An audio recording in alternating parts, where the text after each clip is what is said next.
The Republican National Convention, the theme, America, Land of Heroes. We have seen a number of White House locations as the backdrop for the president and last night for the First Lady. This evening, the focus shifts to Vice President Mike Pence, who will accept the VP nomination at Fort McHenry. This is a live view at this hour, located at Locust Point in Baltimore. It, of course, is where U.S. soldiers stopped an assault of British troops during the War of 1812. It also inspired Francis Scott Key to write the Star-Spangled Banner. Other speeches this evening will once again take place inside the Mellon Auditorium here in Washington, D.C. In addition to the vice president, speakers will include his wife, Karen Pence, outgoing White House counselor Kellyanne Conway, South Dakota Governor Kristi Noem, and Representative Elise Stefanik from upstate New York. Jacqueline Alemany is joining us from New York. She is the anchor of Power Up. She's also a reporter for the Washington Post. And let me begin with this preview tonight. What will you be looking for? Yeah, hey Steve, thanks for having me. What I'm going to be looking for tonight is actually, I think, sort of the absence of the certain topics that we're seeing dominate the news media right now. From the hurricane that's about to hit Louisiana and Texas, Hurricane Laura, to everything going on in Wisconsin at the moment. Republicans, as we've seen up to till this point, have called Black Lives Matter a hate group, a symbol of hate, as the president has retweeted and often tweeted himself. And so I think I'm curious to see how Republicans are going to approach this topic, if they're going to ignore it completely, if they're going to maintain that all lives matter, the talking point that they've driven home, trying to frame Democrats as beholden to radical left-wing activists, and whether or not they'll condemn the actions of the 17-year-old white teenager who shot two protesters, claiming that he was part of the vigilante militia and pro-law enforcement, and also, as we're finding out in developing news, a Trump supporter. We just, I think there's a lot of questions up in the air right now about what the RNC and Republicans in general, how really they're going to approach this, as the polling is really not on their side at the moment. A majority of Americans have embraced the racial reckoning that America is facing at the moment, and do believe that Black Lives Matter. So is that going to be something that Republicans really stick with, that they're against this? Or are they going to actually sort of maybe break with party talking points and acknowledge the courageousness that we're seeing from people like the Milwaukee Bucks, and a lot of the protesters that are going out there in the wake of a lot of the police brutality that we're seeing on video before our very eyes. And as you point out, the NBA canceling the playoff games tonight. We've been seeing the demonstrations in Kenosha. We now got word that federal agents will be going into Wisconsin, including National Guards from neighboring states. So that is the backdrop. And then you mentioned the storm. This is the headline from the Beaumont Express. As Laura looms in Port Arthur, Texas, the mayor saying, if you stay, it is you and God. This appears to be a very powerful storm coming on to the third night of this Republican convention. Yeah, that's exactly right. And it's also the unfortunate confluence of another disaster right now, the coronavirus epidemic, which Republicans over the past few nights really have sort of described a distorted and revisionist version of, trying to portray the president as a savior who has resolved the pandemic that has killed over 170,000 Americans. But look, a lot of the people who are in the eye of the storm right now are at a vulnerable age, have lost their jobs due to the pandemic, and simply can't afford to evacuate the area that they're at the moment in these areas of Louisiana and Texas. All of this makes for even more extreme tragedy, if that was even possible in this time and age. The vice president tonight, the president tomorrow on the South Lawn at the White House. Let's talk strategy very briefly, because this morning in Power Up, you wrote the following with regard to the First Lady Melania Trump, her speech last night. Tiffany Trump, the president's daughter, Iowa's first female governor, Kim Reynolds, all addressing the nation. They hope to bring the female voter, including white suburban women and those without college degrees, back into the fold. How did they do last night, and what do you expect tonight with regard to that key voting block? Yeah, so from, I think, a superficial level, I think we can say that last night went pretty well for Republicans. From a fact-checking level, there were numerous exaggerations and hyperbole, and again, a lot of revisionist history on the way that the president has handled the epidemic and the empathy that he's demonstrated towards Americans.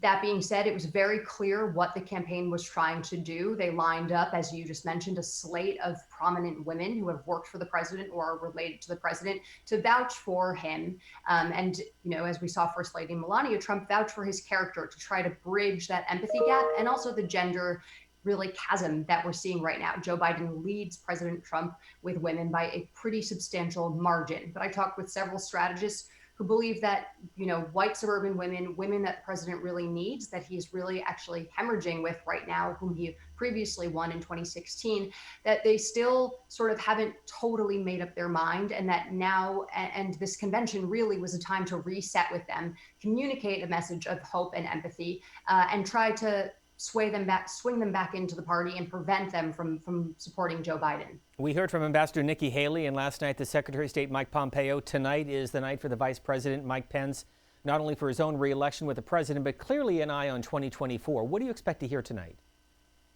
Yes, so, again, we expect the Vice President to talk about the economic recovery that the U.S. is making right now and how the administration and his boss, President Trump, and him have been responsible for a successful response to the coronavirus.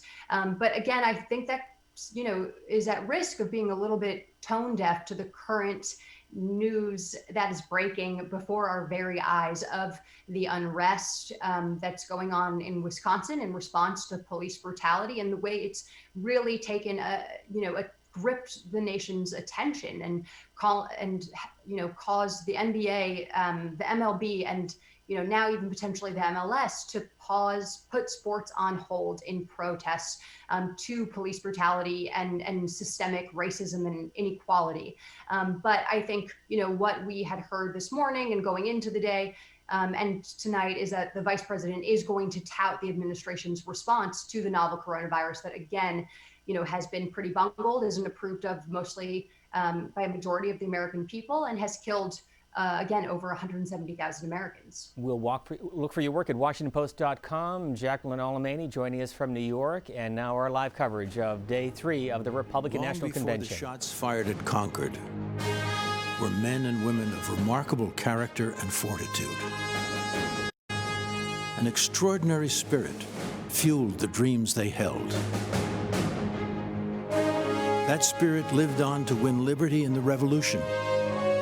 It emboldened the Underground Railroads. It strengthened the brave souls at Normandy. It endured with those who gallantly fought the spread of communism. And on 9/11, that same spirit was found in the men and women storming the gates of death to save precious lives. The spirit of heroism thrives in the presence of tyranny, disaster. It is stronger than any virus. Yet there are those who condemn our heroes, seek to erase history and deconstruct the American ideal, remake America into something it was never intended to be. But the spirit of heroism stands in the breach. It lives in the heart, it breathes in the soul, and is woven into the courageous fabric of Americans like you. It preserves liberty. It strengthens families. It empowers the extraordinary. The spirit of heroism inspires us to act when others are in need, to do the right thing. Join us tonight. Dream heroic dreams. Celebrate America, land of the free, home of the brave.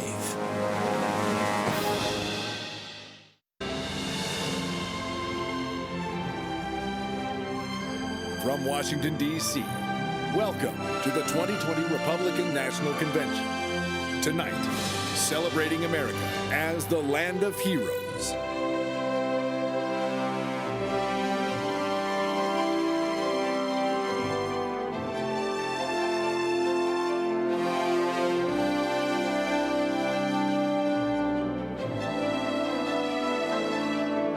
Lord, Almighty God, we come before you this evening and pray for your divine protection over our brothers and sisters in the path of storms along our Gulf Coast. You are our rock and our shelter in the midst of the storms of life. You are the God who commands the winds and the waves, and we pray that you will provide refuge to our people. O Lord, you have granted us certain natural rights, such as the right to speak freely, life, liberty, the pursuit of happiness, as well as religious freedom, the right to assemble, and the right to self-defense. Only in America have these God-given rights so flourished and been categorized as belonging to the people, embodying the very essence of our government. Father, we pray that this outlook and mindset, this form of government continues, as has been our history, especially now when, to our horror, it is being challenged. And so we pray that God gives strength and health to our president, who has splendidly demonstrated daily his determination to defend and maintain the God-given rights of our citizens, as enshrined in our Constitution and in our Declaration, eloquently passed down through our Judeo-Christian tradition. President Trump has stood up fearlessly against those who are corrupting the term social justice so as to deny Americans their birthright and these divine gifts. May God protect him. May God bless all those in government and among our citizens who seek to honor, defend, and preserve our heritage. This land was founded in an epic and providential moment. Like the revelation at Sinai, it was the moment when the vision of God rendezvoused with the soaring and noble plans of appointed men. Yet, every so often, apace various generations, we are compelled to resurrect and give rebirth to our providential beginning, to renew our present days with the exuberance of those founding days. Perhaps that is what is meant when we say, "Make America great again." We pledge to vigilantly protect and tend the garden so as to imbibe its blessed fruits. May God continue to make America great, and may we continue to be his people, one nation, under God, and let us say, Amen. I pledge allegiance to the flag of the United States of America and to the republic for which it stands, one nation, under God, indivisible, with liberty and justice for all.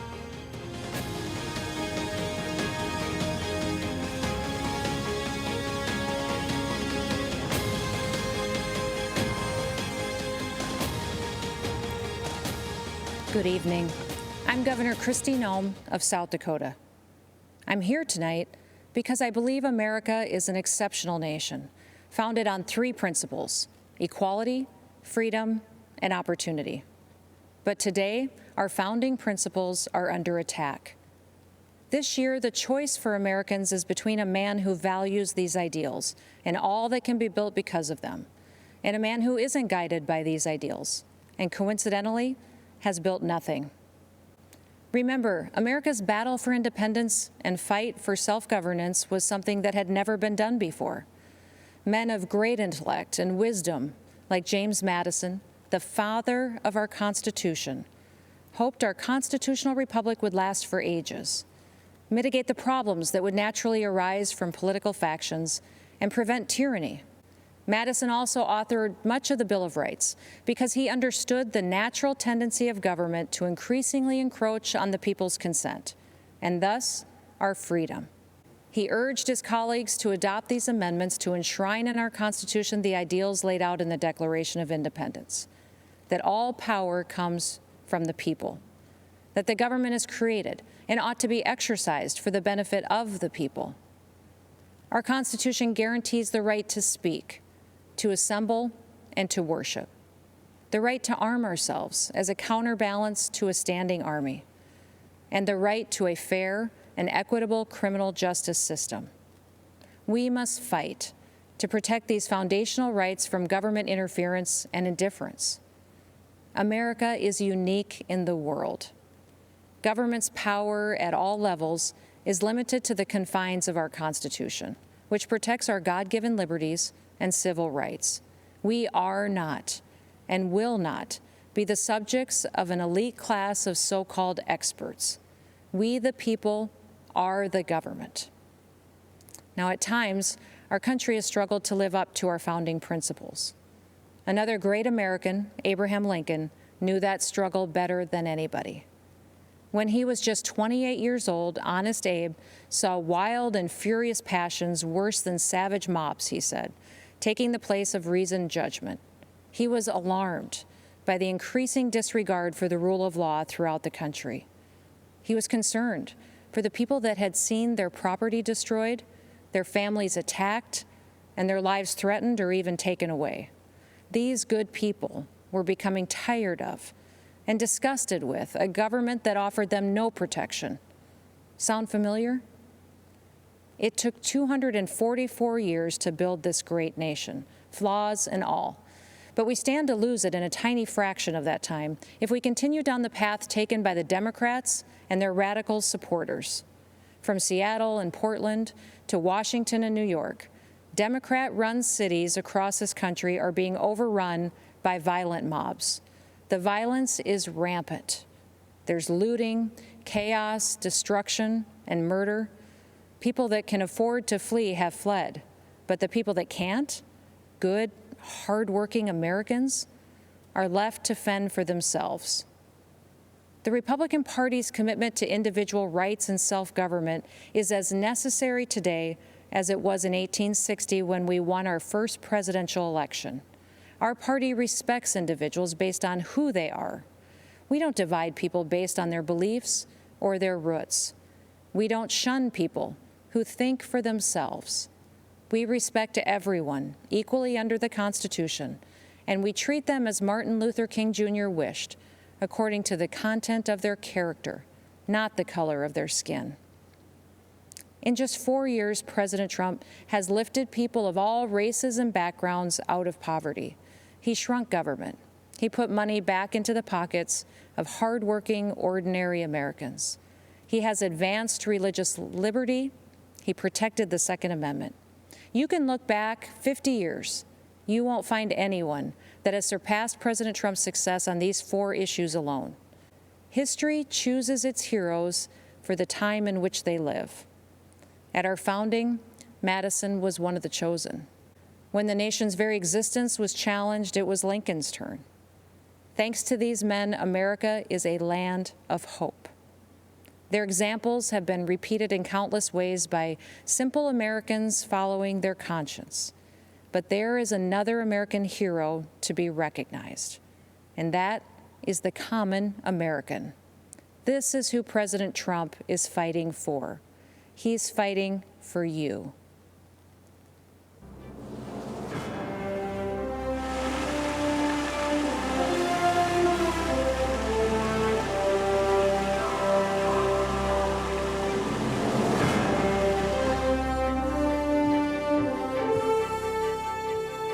I'm Scott Dane. I represent loggers and truckers in Minnesota, but I also represent a way of life. Logging's been a part of the great American story from the beginning. In fact, if you go to the Capitol Rotunda and look up, you can see loggers on one of the panels, New England settlers carving out a new world from the wilderness. But logging is the most dangerous job in the country. But we embrace that risk because we know America was built by strong people building things together. America needs us to keep building, and we can't wait to be a part of it. But the last time Joe Biden was in the White House, Minnesota lost nearly half of its mills, thousands of jobs, and experienced nearly a decade of decline. It was a similar story in other parts of the country. The administration just didn't seem to care. In 47 years in Washington, Joe Biden hasn't done anything for the timber industry. When plants closed in Duluth, Sartell, Cook, and Bemidji, they were just numbers on a paper to the Obama-Biden administration. To me, they were people and jobs and families. Under Obama-Biden, radical environmentalists who are allowed to kill the forests. Wildfire after wildfire shows the consequences. Managed forests, the kind my people work in, are healthy forests. Under President Trump, we've seen a new recognition of the value of forest management in reducing wildfires.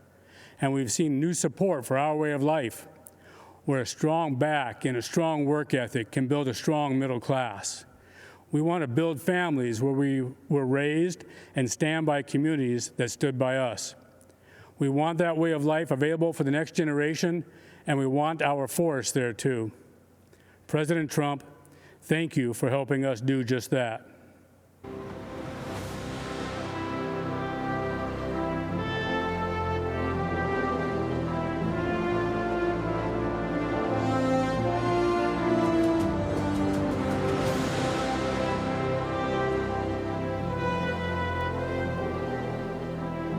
Hi, I'm U.S. Senator Marsha Blackburn from Tennessee. America is a nation of heroes. In times of difficulty, we're reminded that they're all around us. They're in the line with us at the grocery store, in the pew with us at church. They're the regular Americans who step up to volunteer and serve when we need them most. They've stood at the forefront throughout this pandemic. The emergency room nurses who go back shift after shift. The medical researchers developing a vaccine and therapies to combat what the Chinese Communist regime unleashed on the world. Cookeville's Double Springs Church of Christ members lifting our country up in prayer and providing for those impacted by tragedy. But tonight, I want to talk to you about another kind of hero. The kind Democrats don't recognize because they don't fit into their narrative. I'm talking about the heroes of our law enforcement and armed services. Leftists try to turn them into villains. They want to cancel them. But I'm here to tell you, these heroes can't be canceled. Tennessee is full of them. After all, we're the volunteer state. My dad served in the Army in World War II. When he came home, he put on another uniform and for 30 years volunteered to help our underfunded Sheriff's Department. I'm reminded of him whenever I see compassion and selflessness in others.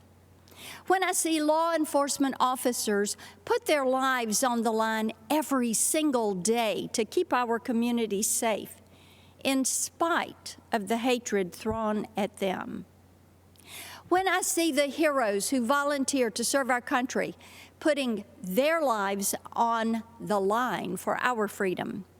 Many of these heroes call Tennessee home, and we could not be more proud of the brave men and women of the 101st Airborne Division at Fort Campbell. The common thread between them is a deep-seated desire to serve a cause larger than themselves. They don't believe their country owes them anything. They believe they owe their country and their fellow man. As hard as Democrats try, they can't cancel our heroes. They can't contest their bravery, and they can't dismiss the powerful sense of service that lives deep in their souls. So, they try to defund them, our military, our police, even ICE, to take away their tools to keep us safe. Joe Biden, Kamala Harris, and their radical allies try to destroy these heroes because if there are no heroes to inspire us, government can control us. They close our churches, but keep the liquor stores and abortion clinics open. They say we can't gather in community groups, but encourage protests, riots, and looting in the streets. If the Democrats had their way, they would keep you locked in your house until you become dependent on the government for everything. That sounds a lot like communist China to me.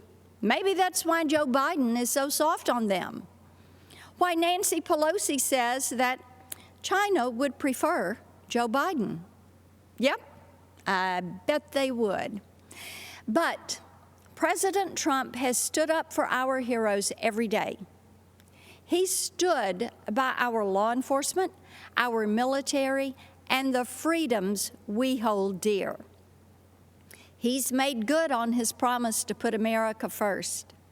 And I hope you will stand with me as we send him back for 4 more years with a clear message to the Democrats: you will never cancel our heroes.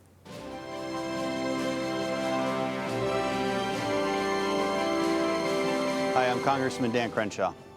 8 years ago, in the fields of Helmand Province, Afghanistan, a close friend and teammate laid down cover fire against Taliban insurgents so that I could walk, blind and bloodied, to the medevac helicopter and survive. But he didn't. Dave Warson was killed 2 months later. He died a hero to this great country. Here's the truth about America. We are a country of heroes. I believe that, so should you. We are a people with a common set of ideals conceived in liberty. People that has sacrificed time and again for our freedom and the freedom of others. That's something no other country ever, anywhere, can claim. Since 9/11, I've seen America's heroes up close. Some of them saved my life. Some of them saved many others' lives. Many of them never made it home. These heroes acted as if the whole struggle depended on them alone, as if any weakness on their part would be a reflection of the whole nation. That's called duty. And America has a long history of it. Our enemies fear us because Americans fight for good, and we know it. It gives us strength.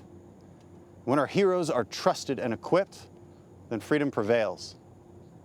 The defeat of ISIS was the result of America believing in our heroes, our president having their backs and rebuilding our military so we'd have what we needed to finish the mission.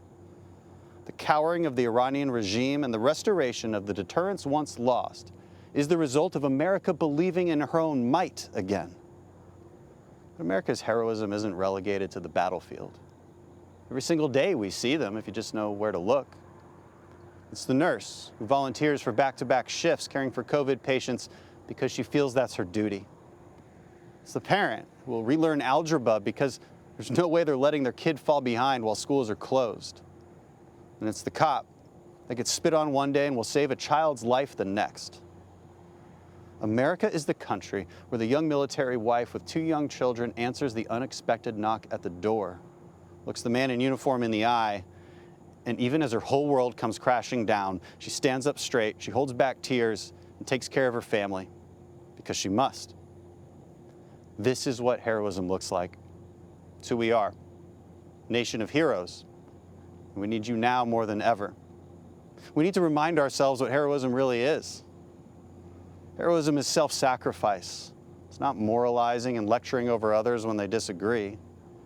Heroism is grace, not perpetual outrage. Heroism is rebuilding our communities, not destroying them. Heroism is renewing faith in the symbols that unite us, not tearing them down. You see, America is a fabric. It's woven from the threads of history's best stories, best attributes, and greatest ideas. The American spirit reflects the oldest and most important virtues: self-sacrifice, courage, tolerance, love of country, grace, and passion for human achievement. We can decide right now that American greatness will not be rejected nor squandered. As the American founding was grounded in individual liberty, so will be our future. But if we are to rediscover our strength, then it must be an endeavor undertaken by each and every one of us.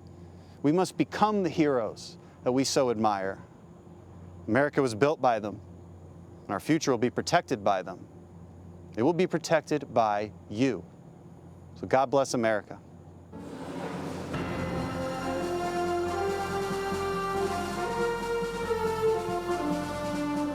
Good evening. I'm retired Lieutenant General Keith Kellogg. In 1967, at the age of 22, I volunteered to serve my country in Vietnam. From the jungles of Vietnam to the deserts of Iraq, I have gone where my nation asked. I have borne witness to soldiers' last moments on earth, their lives spent in hope and promise of a better future for all Americans. I was in the Pentagon on September 11th, 2001. I lost friends there that day. In the years that followed, I watched my daughter, son, and son-in-law deploy to Afghanistan. I have looked into the eyes of my grandchildren as they said goodbye to their fathers and hugged them one last time. I lived service. I understand sacrifice. I know leadership. Over the past 3.5 years, I have witnessed every major foreign policy and national security decision by the President. I have been in the room where it happened. I saw only one agenda and one guiding question when tough calls had to be made. Is this decision right for America? When President Donald Trump took office, decades of failed foreign policy had crippled us. He faced wars without end in sight, creation of failed states like Libya and Syria, a past that allowed a terrorist caliphate to grow, and leadership in Washington that allowed our military to atrophy while we spent trillions of dollars abroad instead of investing at home. President Trump has reversed the decline of our military and restructured our national security strategy.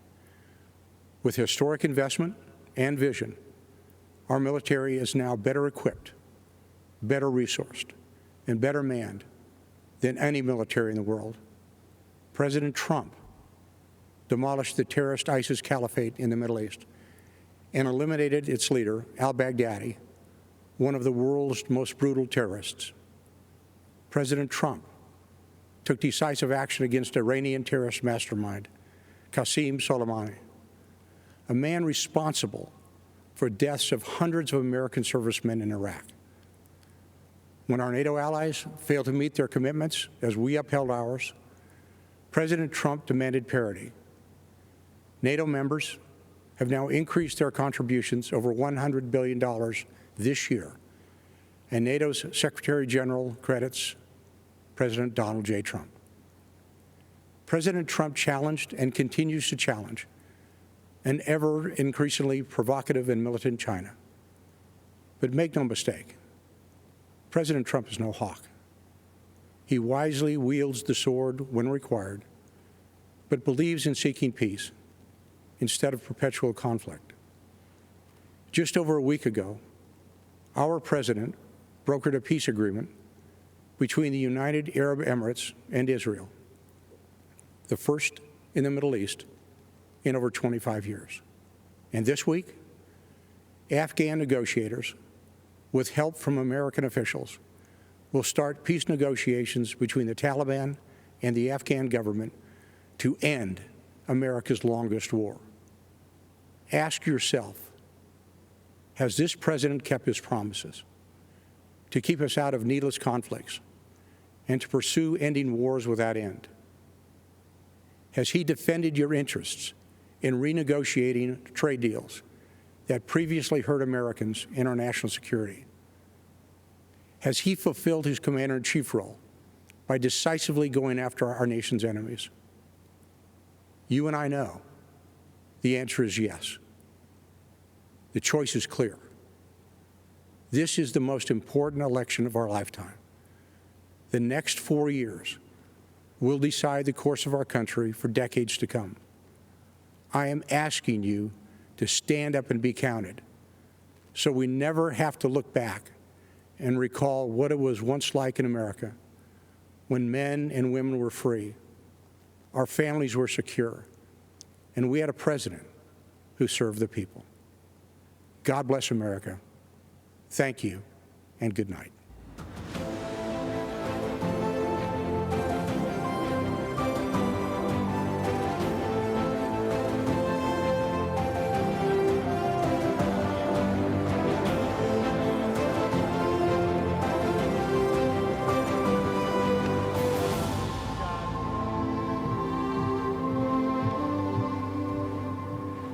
Good evening. My name is Tara Myers. Tonight, I am here as a wife and mother to share how education freedom has personally impacted my family, especially the life of my son Samuel. Before Samuel was even born, I was told his life wouldn't be worth living. When early tests revealed he had Down syndrome, our doctor encouraged me to terminate the pregnancy. He said, "If you do not, you will be burdening your life, your family, and your community." I knew my baby was a human being created by God, and that made him worthy of life. I am thankful that President Trump values the life of the unborn. When we went to register Samuel for kindergarten, we were told to just put him where he would be comfortable.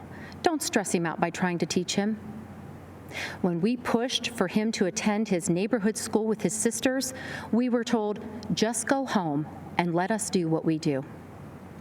When I inquired about functional learning, I was told, this is all you get, like it or not. Well, I did not like it. One size did not fit all. So I helped fight to pass legislation in Ohio for a special needs scholarship so that all students could choose the right program for their needs.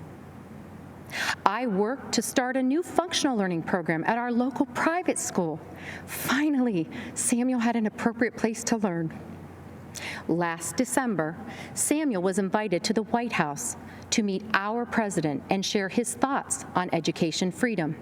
He said, "School choice helped my dreams come true. My school taught me the way I learned best. I was able to fit in. I made many friends. I became a part of my community. My teachers helped me become the best I can be." President Trump shook my hand and said, "Wonderful job, Mom. Your son is amazing." Unlike the doctor who told me to end Samuel's life before it even began, President Trump did not dismiss my son. He showed Samuel he valued him and was proud of what he accomplished. President Trump gave Samuel an equal seat at the table. Tonight, I would like to extend my thanks to President Trump and his administration for their work towards making every student's dream of a meaningful education a reality, and for fighting to ensure every child in America has an equal seat at the table of education freedom and an equal opportunity in life. Thank you, and may God bless America.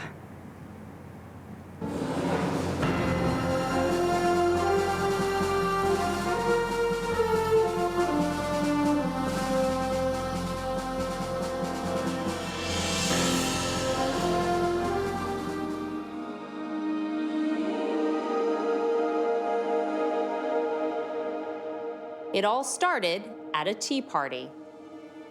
13 years before the American Civil War, civil unrest and division separated countrymen into two opposing camps. One determined to keep African American people enslaved, the other determined to see all people free.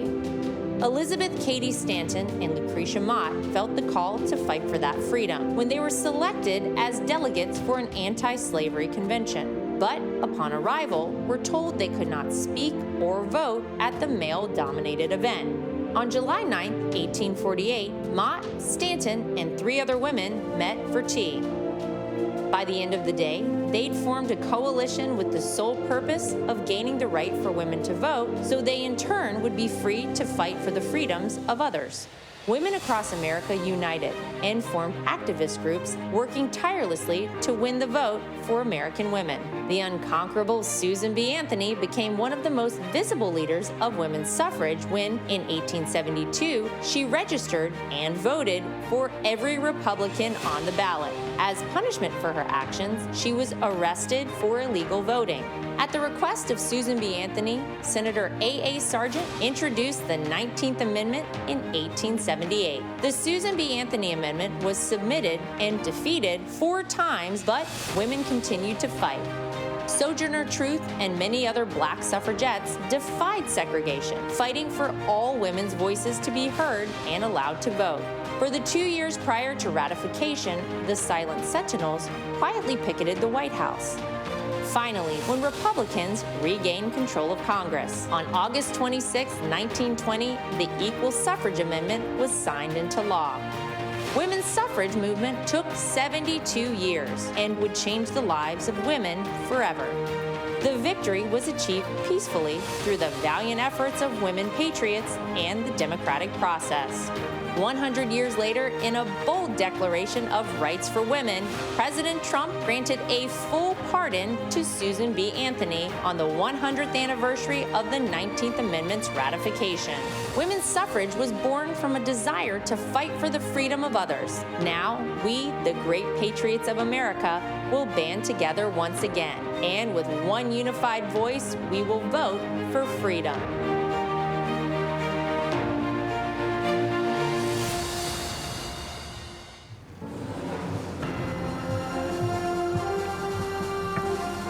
I'm Kayleigh McEnany. You may know me as a supporter of President Trump, but tonight, I'm here to share with you how he supported me, both as a new mom and as an American with a pre-existing condition. When I was 21 years old, I got a call that changed my life. It was my doctor informing me that I had tested positive for the BRCA2 genetic mutation, a mutation that put my chances of breast cancer at 84%. It was the same mutation that my mom had, compelling her to get a preventative double mastectomy, removing her breast tissue, but protecting her from a disease that has taken far too many of our mothers, our sisters, our friends. In my family, 8 women alone were diagnosed with breast cancer, several in their young 20s. I now faced the same prospect. For nearly a decade, I was routinely at Moffitt Cancer Center, getting MRIs, ultrasounds, and necessary surveillance. During these visits, I crossed paths with brave women battling cancer and fighting through chemotherapy. They were a testament to American strength. They are American heroes. On May 1st, 2018, I followed in my mother's footsteps, choosing to get a preventative mastectomy. I was scared. The night before, I fought back tears as I prepared to lose a piece of myself forever. But the next day, with my mom, dad, husband, and Jesus Christ by my side, I underwent a mastectomy, almost eliminating my chance of breast cancer, a decision I now celebrate. Breast reconstruction has advanced remarkably. While it is an individual's decision, my doctor and I chose a course of surgery that left me virtually unchanged. But more important than physical results, I developed a strength and a confidence that I carry with me. During one of my most difficult times, I expected to have the support of my family, but I had more support than I knew. As I came out of anesthesia, one of the first calls I received was from Ivanka Trump. As I recovered, my phone rang again. It was President Trump calling to check on me. I was blown away. Here was the leader of the free world caring about my circumstance. At the time, I had only met President Trump on a few occasions. But now, I know him well, and I can tell you that this president stands by Americans with pre-existing conditions. In fact, President Trump called me this morning. I spoke with him several times today, and he told me how proud he was of me for sharing this story. The same way President Trump has supported me, he supports you. I see it every day. I've heard him say the hardest part of his job is writing to loved ones of fallen soldiers. I've seen him offer heartfelt outreach to grieving parents who lost their children to crime in the streets. And I've watched him fight for Americans who lost their jobs. President Trump fights for the American people because he cares about stories like these. I have a 9-month-old daughter. She's a beautiful, sweet little girl.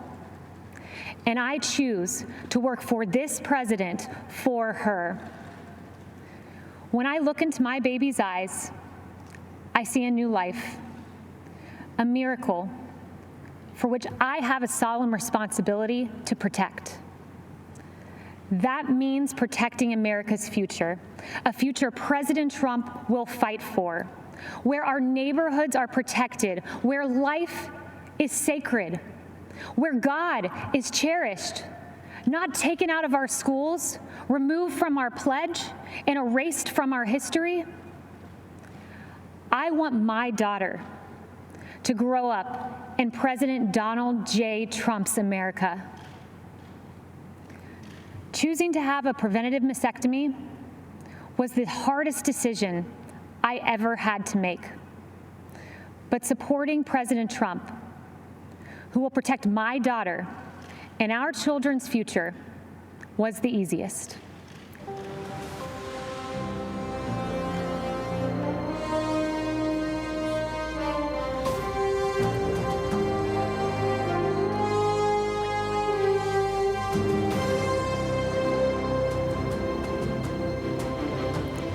Good evening. I'm Karen Pence. My husband is Vice President Mike Pence.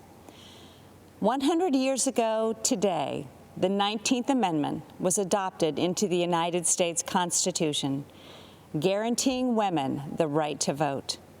Because of heroes like Susan B. Anthony and Lucy Stone, women today, like our daughters, Audrey and Charlotte, and future generations, will have their voices heard and their votes count.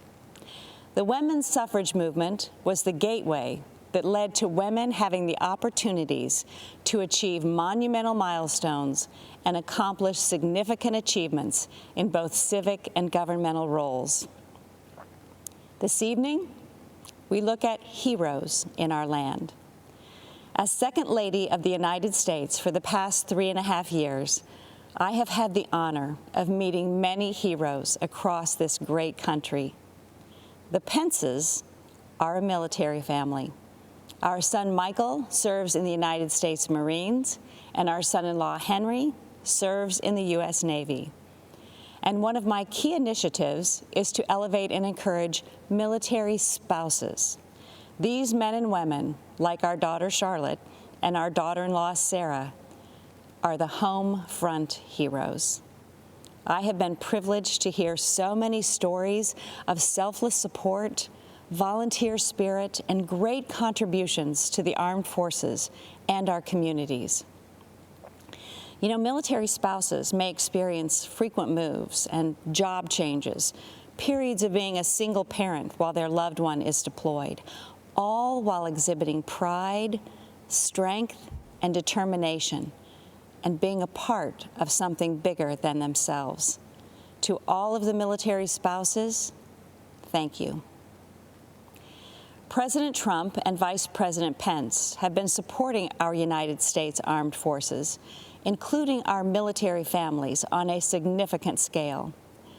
While traveling throughout our nation to educate military spouses about policy solutions that President Trump has promoted involving real, tangible progress in military spouse employment, I have been inspired to meet heroes like Lisa Bradley and Cameron Cruz.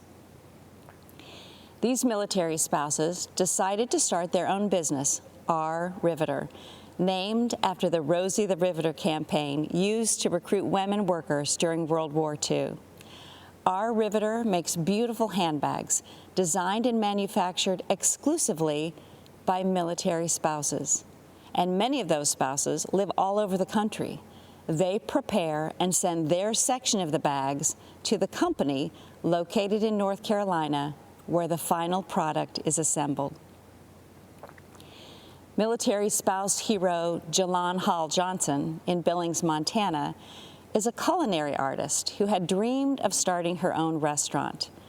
Working with the Small Business Administration's Development Center, Jalon started her restaurant, The Sassy Biscuit, and she just opened a second restaurant in Dover, New Hampshire. And as the Second Lady, I've also been able to bring awareness to a form of therapy for our heroic veterans suffering from PTSD. Art therapy, facilitated by a professional art therapist, is especially effective with post-traumatic stress disorder. Master Gunnery Sergeant Kristi Noem, a Marine veteran I met in Tampa, who deployed for combat in Iraq and Afghanistan, said nothing had helped him deal with the trauma from his service in the Marines until he finally agreed to meet with the art therapist at Walter Reed Medical Center. Chris credits art therapy with saving his marriage and his life. And Chris went on to establish a glass-blowing workshop to help other vets. Many of our veteran heroes struggle as they transition back into civilian life, and sometimes the stress is too difficult to manage alone. A few weeks ago, I had the honor of speaking with some amazing Americans who answer the Veterans Crisis Line. One in particular, Sydney Morgan, especially impacted me. A veteran herself, Sydney said it is the highest honor of her life until they physically walk into a clinic to receive help they deserve, and she can pass their hand to someone ready to help. In these difficult times, we've all seen so many examples of everyday Americans reaching out a hand to those in need, those who, in humility, have considered others more important than themselves. We've seen healthcare workers, teachers, first responders, mental health providers, law enforcement officers, grocery and delivery workers, and farmers, and so many others. Heroes all. 100 years ago, women secured the right to vote. So let's vote, America. Let's honor our heroes. Let's re-elect President Trump and Vice President Pence for 4 more years. God bless our heroes, and God bless the United States of America.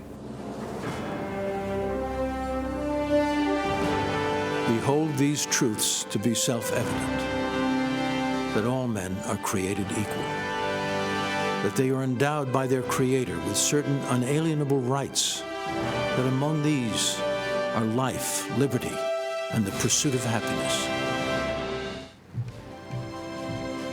Good evening. I'm Kellyanne Conway. 100 years ago, courageous warriors helped women secure the right to vote. This has been a century worth celebrating, but also a reminder that our democracy is young and fragile. A woman in a leadership role can still seem novel. Not so for President Trump. For decades, he has elevated women to senior positions in business and in government. He confides in and consults us, respects our opinions, and insists that we are on equal footing with the men. President Trump helped me shatter a barrier in the world of politics by empowering me to manage his campaign to its successful conclusion. With the help of millions of Americans, our team defied the critics, the naysayers, the conventional wisdom, and we won. For many of us, women's empowerment is not a slogan. It comes not from strangers on social media or sanitized language in a corporate handbook. It comes from the everyday heroes who nurture us, who shape us, and who believe in us. I was raised in a household of all women. They were self-reliant and resilient.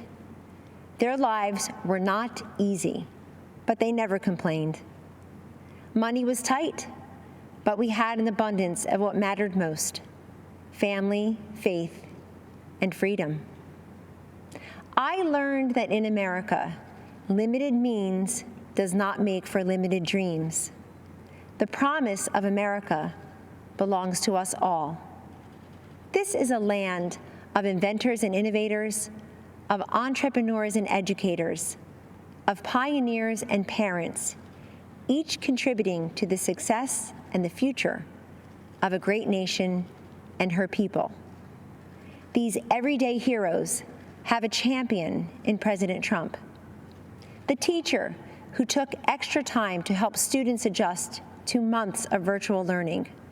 The nurse who finished a 12-hour COVID shift and then took a brief break only to change her mask, gown, and gloves to do it all over again. The small business owner striving to reopen after the lockdown was lifted, and then again after her store was vandalized and looted. The single mom with 2 kids, 2 jobs, 2 commutes, who 10 years after that empty promise finally has health insurance. President Trump and Vice President Pence have lifted Americans, provided them with dignity, opportunity, and results. I have seen firsthand many times the president comforting and encouraging a child who has lost a parent who has lost a child, a worker who lost his job, an adolescent who lost her way to drugs. Don't lose hope, he has told them, assuring them that they are not alone and that they matter. There always will be people who have far more than us. Our responsibility is to focus on those who have far less than us. President Trump has done precisely that in taking unprecedented action to combat this nation's drug crisis. He told me, "This is so important, Kellyanne.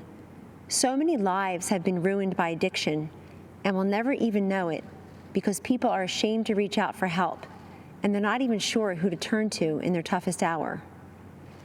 Rather than look the other way, President Trump stared directly at this drug crisis next door and through landmark bipartisan legislation has helped secure historic investments in surveillance, interdiction, education, prevention, treatment, and recovery.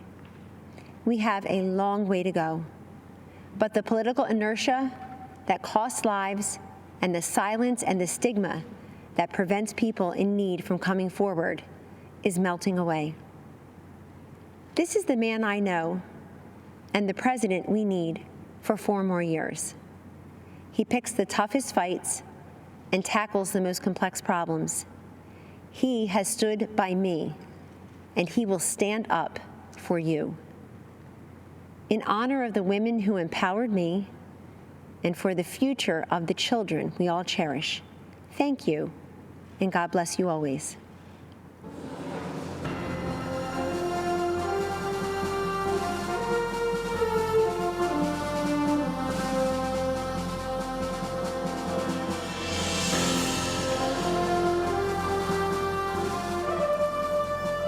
Good evening. I'm Sister Dede Byrne, and I belong to the community of the Little Workers of the Sacred Hearts of Jesus and Mary. Last 4th of July, I was honored to be one of the President's guests at his Salute to America celebration. I must confess that I recently prayed while in chapel, begging God to allow me to be a voice and instrument for human life. And now here I am, speaking at the Republican National Convention. I guess you better be careful for what you pray for. My journey to religious life was not a traditional route, if there is such a thing. In 1978, as a medical school student at Georgetown University, I joined the Army to help pay for my tuition and ended up devoting 29 years to the military, serving as a doctor and a surgeon in places like Afghanistan and Egypt's Sinai Peninsula. After much prayer and contemplation, I entered my religious order in 2002, working to serve the poor and the sick in Haiti, Sudan, Kenya, Iraq, and in Washington, D.C. Humility is at the foundation of our order, which makes it very difficult to talk about myself. But I can speak about my experience working for those fleeing war-torn and impoverished countries all around the world. Those refugees all share a common experience. They have been all marginalized, viewed as insignificant, powerless, and voiceless. And while we tend to think of the marginalized as living beyond our borders, the truth is the largest marginalized group in the world can be found here in the United States. They are the unborn. As Christians, we first met Jesus as a stirring embryo in the womb of an unwed mother and saw him born 9 months later in the poverty of the cave. It's no coincidence that Jesus stood up for what was just and was ultimately crucified because what he said wasn't politically correct or fashionable. As followers of Christ, we are called to stand up for life against the politically correct or fashionable of today. We must fight against a legislative agenda that supports and even celebrates destroying life in the womb. Keep in mind, the laws we create define how we see our humanity. And we must ask ourselves, what are we saying when we go into a womb and snuff out an innocent, powerless, voiceless life? As a physician, I can say without hesitation, life begins at conception. While what I have to say may be difficult for some to hear, I am saying it because I'm not just pro-life, I'm pro-eternal life, and I want all of us to end up in heaven together someday. Which brings me to why I'm here today. Donald Trump is the most pro-life president that this nation has ever had, defending life at all stages. His belief in the sanctity of life transcends politics. President Trump will stand up against Biden-Harris, who are the most anti-life presidential ticket ever, even supporting the horrors of late-term abortion and infanticide. Because of his courage and conviction, President Trump has earned the support of America's pro-life community. Moreover, he has a nationwide of religious standing behind him. You'll find us here with our weapon of choice, the rosary. So thank you, Mr. President. We are all praying for you.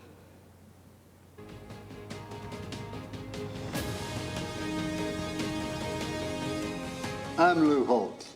Many of you might know me as Coach Holtz, or maybe that football guy. It is a pleasure, a blessing, and an honor for me to explain why I believe that President Trump is a consistent winner, an outstanding leader, and deserves to be reelected as our president.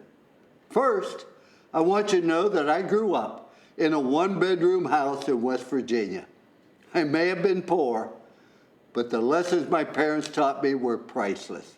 They taught me that life is about making choices. Wherever you are, good or bad, don't blame anyone else.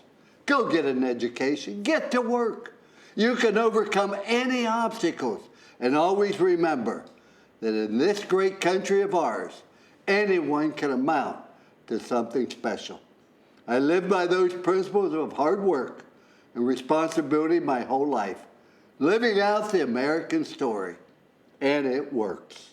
But there are people today, like politicians, professors, protesters, and of course, President Trump's naysayers in the media who like to blame others for problems.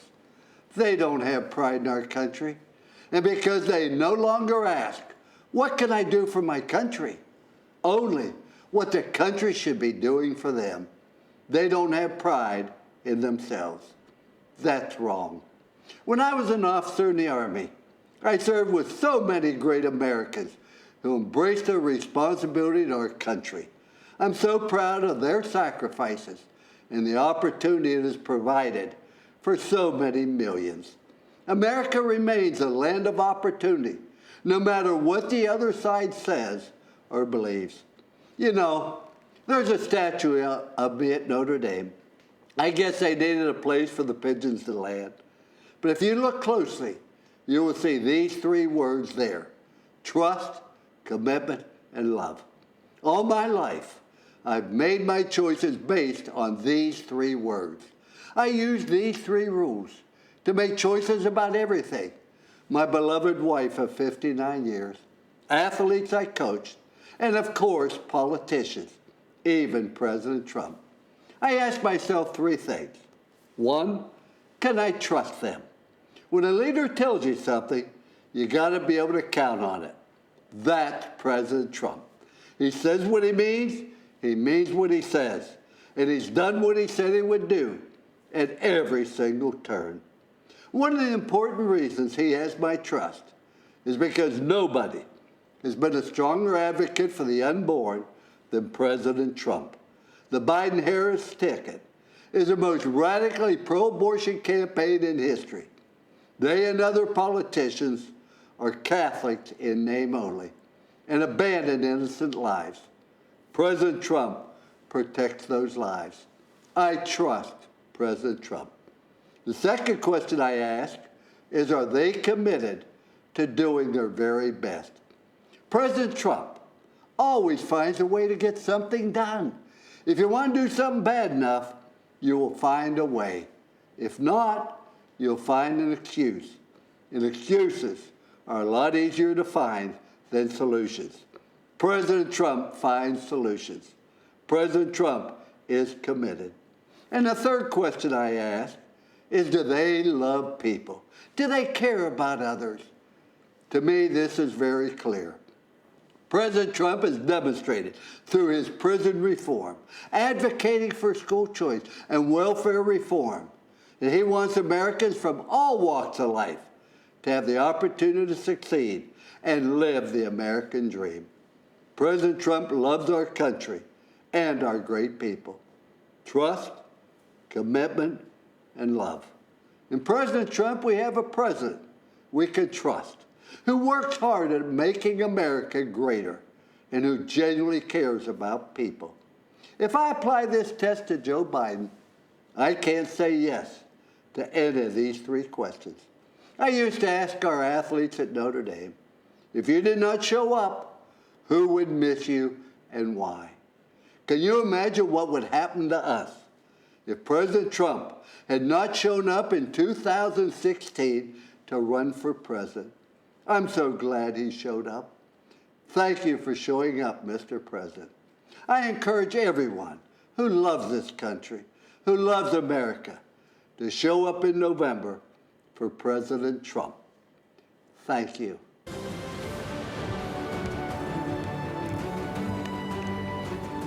Hi, I'm Michael McHale, but my friends call me Mick. I'm a 30-year active duty member of law enforcement in the state of Florida. I am also the president of the National Association of Police Organizations, NAPO. Our organization recently endorsed Donald Trump for re-election as President of the United States. Our endorsement recognized his strong support for the men and women on the front lines, particularly during these challenging times. We value his support of aggressive federal prosecution of those who attack our police officers, his signing of the Law Enforcement Mental Health and Wellness Act, and his support for permanently authorizing funds to support 9/11 first responders and their families. Law enforcement officers across the nation take an oath to run towards danger when everyone else is running away. They do so willingly to protect our families and communities. I'm proud that the overwhelming majority of American police officers are the best of the best and put their lives on the line without hesitation. And good officers need to know their elected leaders and the department brass have their backs. Unfortunately, chaos results when failed officials in cities like Portland, Minneapolis, Chicago, and New York make the conscious decision not to support law enforcement. Shootings, murders, looting, and rioting occur unabated. The violence and bloodshed we are seeing in these and other cities isn't happening by chance. It's the direct result of refusing to allow law enforcement to protect our communities. Joe Biden has turned his candidacy over to the far left anti-law enforcement radicals. And as a senator, Kamala Harris pushed to further restrict police, cut their training, and make our American communities and streets even more dangerous than they already are. Conversely, President Trump supports the creation of a national standard for training on de-escalation and communication to give officers more tools to resolve conflict without violence. The differences between Trump, Pence, and Biden-Harris are crystal clear. Your choices are the most pro-law enforcement president we've ever had, or the most radical anti-police ticket in history. We invite those who value the safety of their family and loved ones to join the hundreds of thousands of members of the National Association of Police Organizations and support the re-election of President Donald J. Trump. Thank you, and God bless America.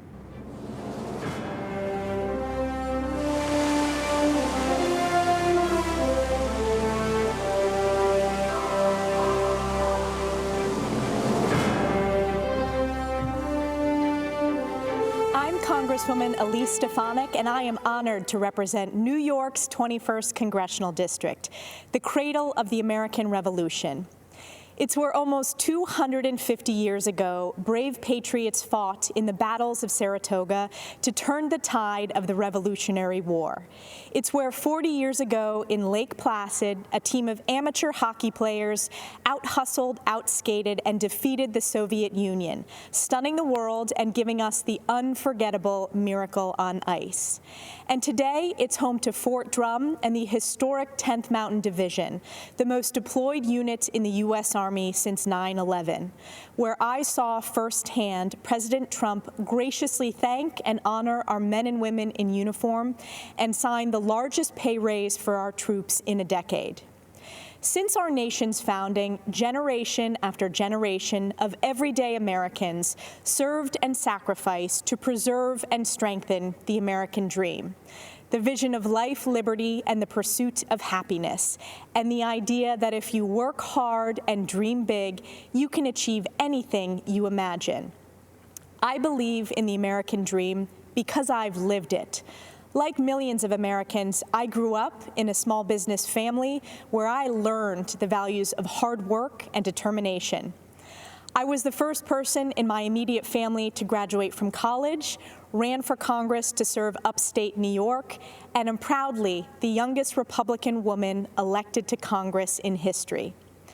I am honored to support President Trump for re-election because I know that he is the only candidate who will stand up for hardworking families and protect the American dream for future generations.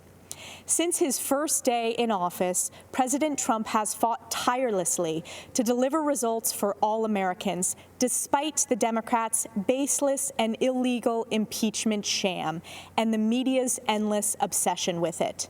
I was proud to lead the effort standing up for the Constitution, President Trump, and most importantly, the American people. This attack was not just on the president. It was an attack on you, your voice, and your vote. But the American people were not swayed by these partisan attacks. Our support for President Trump is stronger than ever before. We know what's at stake in this historic election. Americans from all walks of life are unified in support of our president. It's why more Republican women than ever are running for office this year. We understand that this election is a choice between the far-left Democratic socialist agenda versus protecting and preserving the American dream. President Trump is working to safely reopen our Main Street economy. He understands that the engine of our country is fueled by the ingenuity and determination of American workers, entrepreneurs, and small businesses. Joe Biden wants to keep them locked up in the basement and crush them with $4 trillion in new taxes. We face a critical choice. Joe Biden's far-left failed policies of the past 47 years, or President Trump, who will stand up for the American people and the Constitution. I believe in the wisdom and spirit of the American people to elect the only candidate who is capable of protecting the American dream, President Donald J. Trump. Thank you to the North Country for the opportunity to serve as your voice supporting his re-election.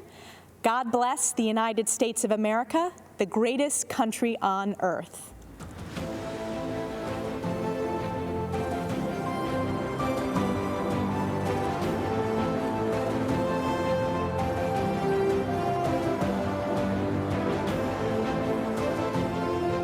Good evening. I'm Madison Cawthorn, and I'm running to represent North Carolina's 11th Congressional District.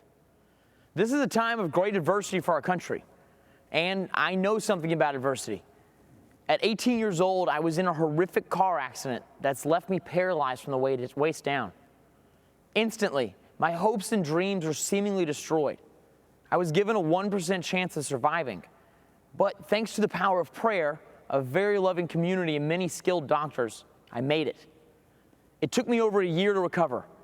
My first public outing in a wheelchair was to a professional baseball game. You know, before my accident, I was 6'3". I stood out in the crowd. But as I wheeled through the stadium, I felt invisible.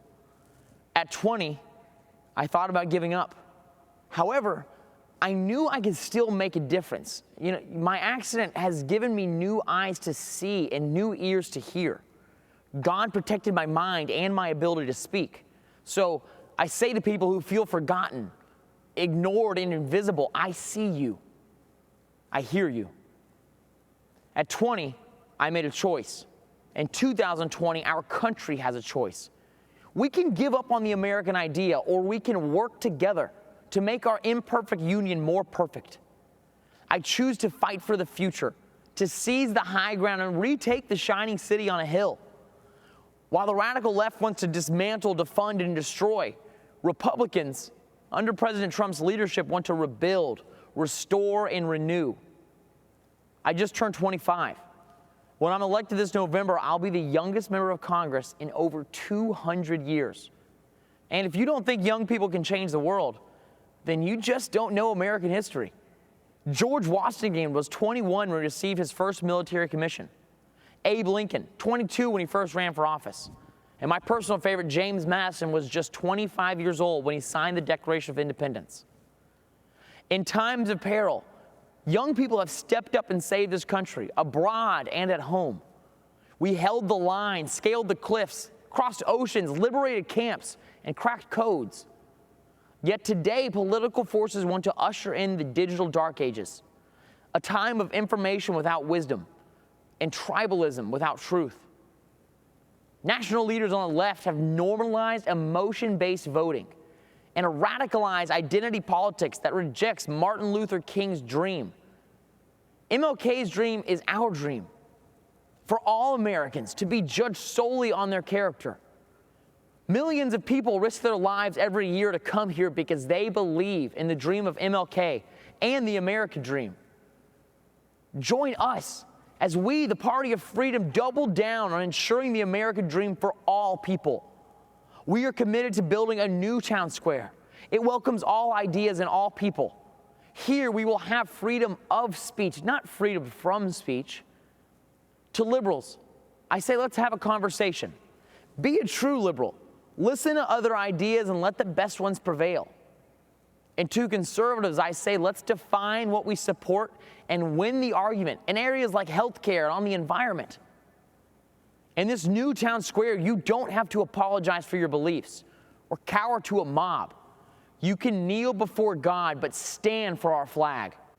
The American idea my ancestors fought for during the Revolutionary War is just as exciting and revolutionary today as it was 250 years ago. I say to Americans who love our country, young and old, be a radical for freedom. Be a radical for liberty.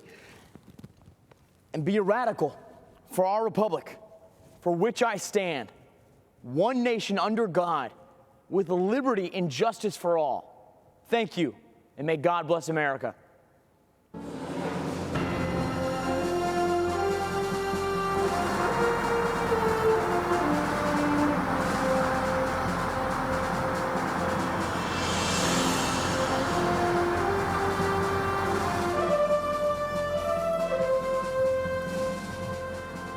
I'm Jack Brewer, a former three-time NFL team captain, college professor, coach, husband, son, and father.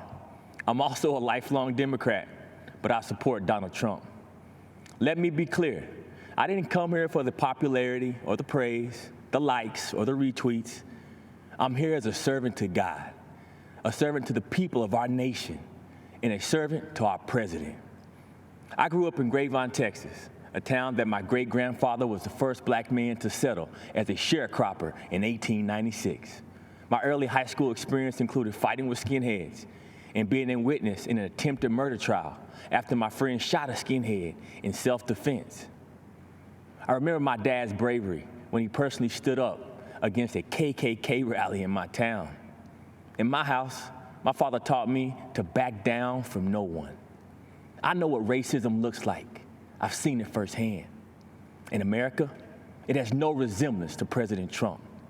And I'm fed up with the way he's portrayed in the media, who refuse to acknowledge what he's actually done for the black community. It's confusing the minds of our innocent children. Before I left to come deliver this message, my energetic 8-year-old son, Jackson, stopped me and said, "Dad, can you please just tell everyone that all lives need to matter and that God loves everyone?" In that moment, I realized that my 8-year-old had figured out what so many adults have seemed to forget.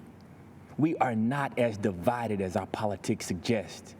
At some point, for the sake of our children, the policies must take priority over the personalities. So because you have an issue with President Trump's tone, you're going to allow Biden and Harris to deny our underserved black and brown children school choice? Are we so offended by the president's campaign slogan, "Make America Great Again," that we're going to ignore that Joe Biden and Kamala Harris have collectively been responsible for locking up countless black men for nonviolent crimes? Are you going to allow the media to lie to you by falsely claiming that he said there were very fine white supremacists in Charlottesville? He didn't say that. It's a lie. And ignore the so-called Black Lives Matter organization that openly, on their website, calls for the destruction of the nuclear family. My fellow Americans, our families need each other. We need black fathers in the homes with their wives and children. The future of our communities depend on it. I'm blessed to be able to run inner-city youth programs and to also teach in prisons across America. The inmates in my federal prison program literally receive days off their sentence just for attending my class. And that's thanks to President Donald Trump and his First Step Act. President Trump cared about these Americans and their families, even when so many others had left them behind and had written them off. I'm forever grateful for President Trump for that. He endures relentless attacks, and so do many of us, like myself, who support him. But my mama always told me, when the Lord starts blessing, the devil starts messing. This convention marks a time to celebrate our history. Republicans are the party that freed the slaves and the party that put the first black men and women in Congress. It's the party of Frederick Douglass and Abraham Lincoln. And now, Tim Scott and Donald Trump. Our president has made incredible strides to end mass incarceration and give unprecedented opportunities for black in America to rise. America, let this election be a call for all God's people who are called by his name to humble ourselves and pray together and to seek his face and to turn from our wicked ways. Then he will hear us from heaven, and he will forgive our sins, and he will heal our land. Amen, and God bless America.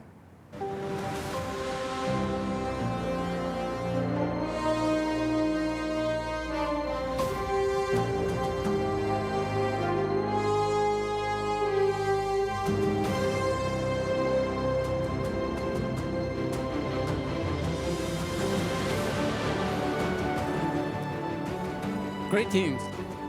My name is Chen Guangcheng. Standing up to tyranny is not easy, I know. When I spoke out against China's one-child policy and other injustices, I was prosecuted, beaten, sent to prison, and put under house arrest by the Chinese Communist Party, the CCP. In April 2012, I escaped and was given shelter in the American Embassy in Beijing.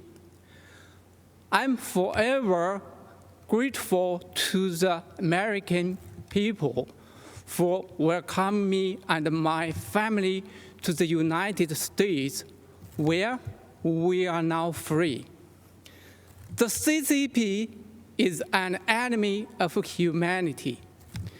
It is terrorizing its own people, and it is threatening the well-being of the world. In China, expressing beliefs or ideas not approved by the CCP, religion, democracy, human rights can lead to prison. The nation lives under mass surveillance and censorship. The U.S. must use its values of freedom, democracy, and the rule of law to gather a coalition of other democracies to stop CCP's aggression. President Trump had led on this, and we need the other countries to join him in this fight, a fight for our future. Standing up to fight unfairness isn't easy, I know. So does President Trump, but he has shown the courage to wage that fight. We need to support, vote, and fight for President Trump for the sake of the world. Thank you.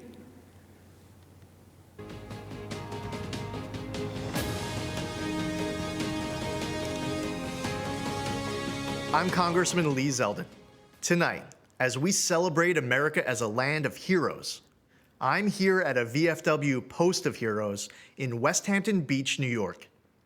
I've seen amazing Americans in action, raised in a law enforcement family, deployed to Iraq as an 82nd Airborne paratrooper, and serving today in the Army Reserve.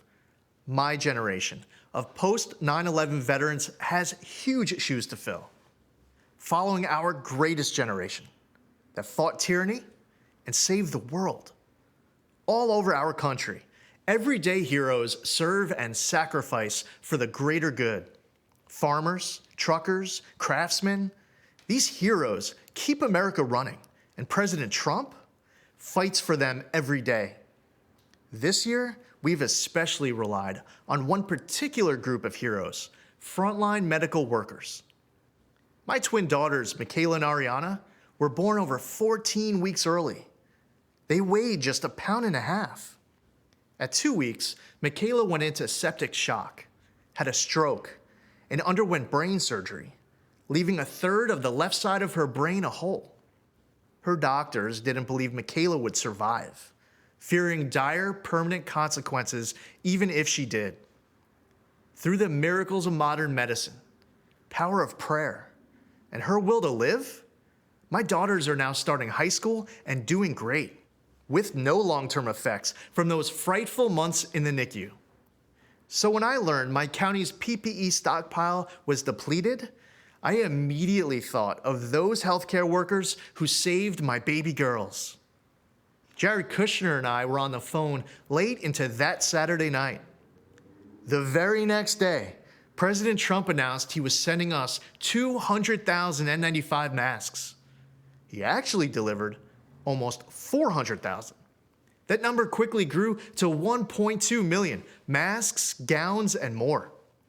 The president sent thousands of ventilators to New York. He deployed the USS Comfort and converted the Javits Center to a field hospital. His administration authorized our lab testing requests at blinding speed. During a once-in-a-century pandemic, an unforeseeable crisis sent to us from a faraway land, the president's effort for New York was phenomenal.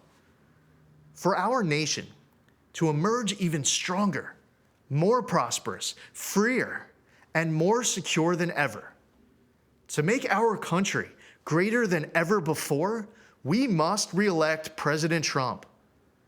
We are the land of the free because of the brave.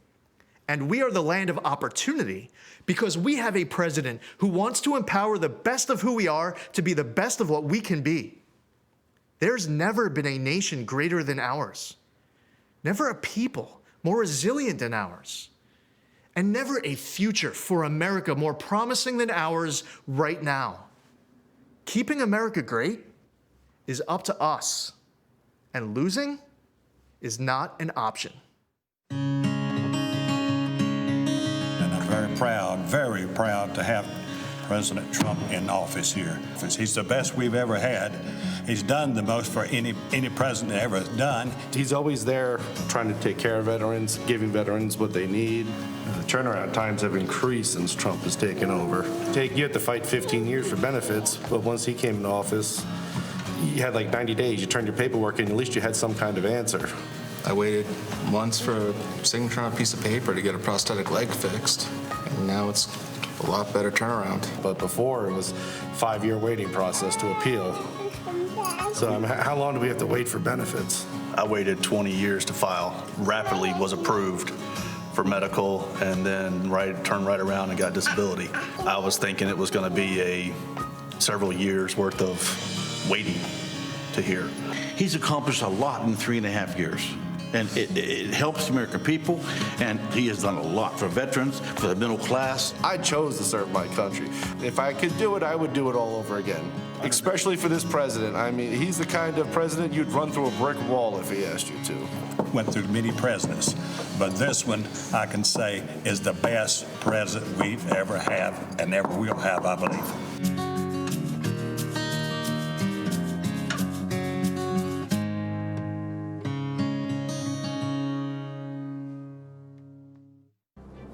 Hello, everyone, and thank you for inviting me into your home this evening. It's truly a privilege. My name is Joni Ernst. I was raised on a small family farm here in Iowa, where I learned the importance of faith, hard work, and service. I worked my way through college, then dedicated my life to serving my country as a local official, a battalion commander in the military, and as a U.S. Senator. Service. It's more than a word to me. It's a mission, a way of life. It's what brought me to Cedar Rapids, Iowa in 2008 when I was in the National Guard. We saw historic floods that swept through the communities. We lent a helping hand to our fellow Iowans who were literally underwater. We thought we had seen the worst, but 12 years later, these same communities have faced an even more devastating disaster, the recent derecho storm. If you don't live in Iowa, you may not have heard much about it at first. While reporters here in the state were in the trenches covering the equivalent of a Category 2 hurricane, most of the national media looked the other way. To them, Iowa is still just flyover country. Houses, farms were destroyed. About 1/3 of our crops here were damaged. In some cases, these storms wiped out a lifetime of work, and yet Iowa farmers didn't hesitate to grab their chainsaws and check on their neighbors. Our farmers live every day with that sense of service, the stewards of the land, the ones who feed and fuel the world. President Trump quickly signed an emergency declaration for Iowa to provide relief. And of course, when President Trump came to Cedar Rapids, the national media finally did too. For years, I've worked closely with the president for farmers in Iowa and across the country. We scrapped Obama and Biden's punishing waters of the United States rule, which would have regulated about 97% of land in Iowa, in some cases, even puddles. It would have been a nightmare for farmers. The president delivered on major trade deals with Japan and the United States-Mexico-Canada agreement. And he implemented the sale of E15 fuel year-round. That means more choices for you at the pump and more jobs for farmers in the heartland. This is something the Obama-Biden administration failed to do in 8 years. In fact, I can't recall an administration more hostile to farmers than Obama-Biden, unless you count the Biden-Harris ticket. The Democratic Party of Joe Biden is pushing this so-called Green New Deal. If given power, they would essentially ban animal agriculture and eliminate gas-powered cars. It would destroy the agriculture industry, not just here in Iowa, but throughout the country. When the pandemic hit, President Trump heard us in our call for assistance for our farmers. Knowing we have an ally in the White House is important. Folks, this election is a choice between two very different paths: freedom, prosperity, and economic growth under a Trump-Pence administration, or the Biden-Harris path, paved by liberal coastal elites and radical environmentalists. An America where farmers are punished, jobs are destroyed, and taxes crush the middle class. That is our choice, and it's a clear one. Thank you, and God bless.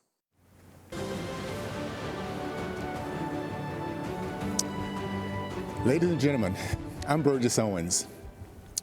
Shackled in the belly of a slave ship, an 8-year-old boy named Silas Burgess came to America to be sold on an auction block.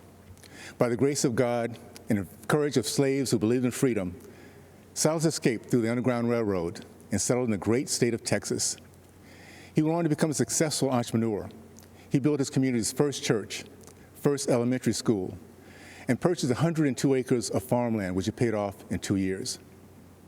I'm here today, a candidate for Congress, because of my great-great-grandfather, Silas Burgess. I was raised in the South during the days of Jim Crow and the KKK. Even through the challenges of segregation, we were taught that anything is possible in America. When I was 22 years old, I thought all my dreams had come true when I was drafted by the New York Jets. 10 years later, with a Pro Bowl nod and a Super Bowl championship under my belt, I left the NFL to start a business. I thought I could never fail, but years later I did, and I lost everything. As I moved my family of 6 into a 1-bedroom basement apartment in Brooklyn, New York, I had a choice to make: to feel sorry for myself or get to work. I worked as a chimney sweep during the day and a security guard at night. It was humbling to be recognized cleaning a chimney by someone who once cheered me as an NFL fan. But those hard days would pay off, and eventually I started a rewarding career in the corporate world. We live in a country where we're encouraged to dream big, where second chances are at the core of our American DNA. We don't hear that same message from Nancy Pelosi's Congress. Career politicians, elitists, and even a former bartender want us to believe it's impossible. They want us to believe that what I did, what my great-great-grandfather did, is impossible for ordinary Americans. As patriots, we know better. This November, we stand at a crossroad. Mobs torch our cities while popular members of Congress promote the same socialism that my father fought against in World War II. We have a Democratic candidate for president who says that I'm not black if I don't vote for him. Now more than ever, we need leaders who stand by their principles and won't compromise their values for political opportunities. Now more than ever, we need leaders who will stand up to the lawlessness supported by the radical left. This November, we have an opportunity to reject the mob mentality and once again be the America that my great-great-grandfather believed in. During the Trump administration, business ownership among blacks, Hispanics, and females have reached all-time highs. Those same groups enjoyed record-low unemployment and unprecedented prosperity, and we're just getting started. I'm running for Congress because we don't need more career politicians. We need a few more chimney sweeps. We need more leaders like President Trump who understand the freedoms that make up the fabric of America. My fellow Americans, specifically my Democrat and independent friends, it is now time for us to unite and put aside partisan barriers. Help us win back the House, keep the Senate, and give our president 4 more years, and I promise you, we will make you proud. Thank you, and God bless the United States of America.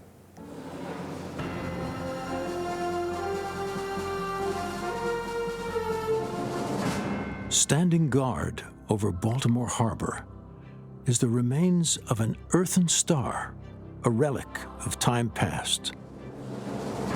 It recalls a time when the spirit of liberty stirred in men of renown who stood in the gap against the most powerful force in the world. 27 hours, 1,000 men, low on ammunition, firing scrap metal.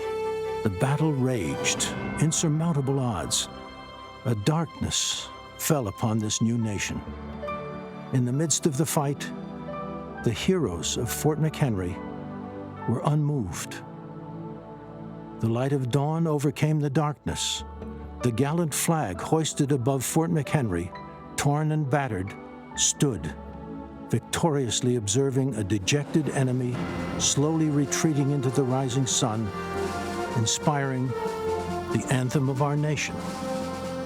The spirit of liberty, not to be denied, the earthen star, Fort McHenry, a reminder of those brave patriots who, having done all, stood and prevailed.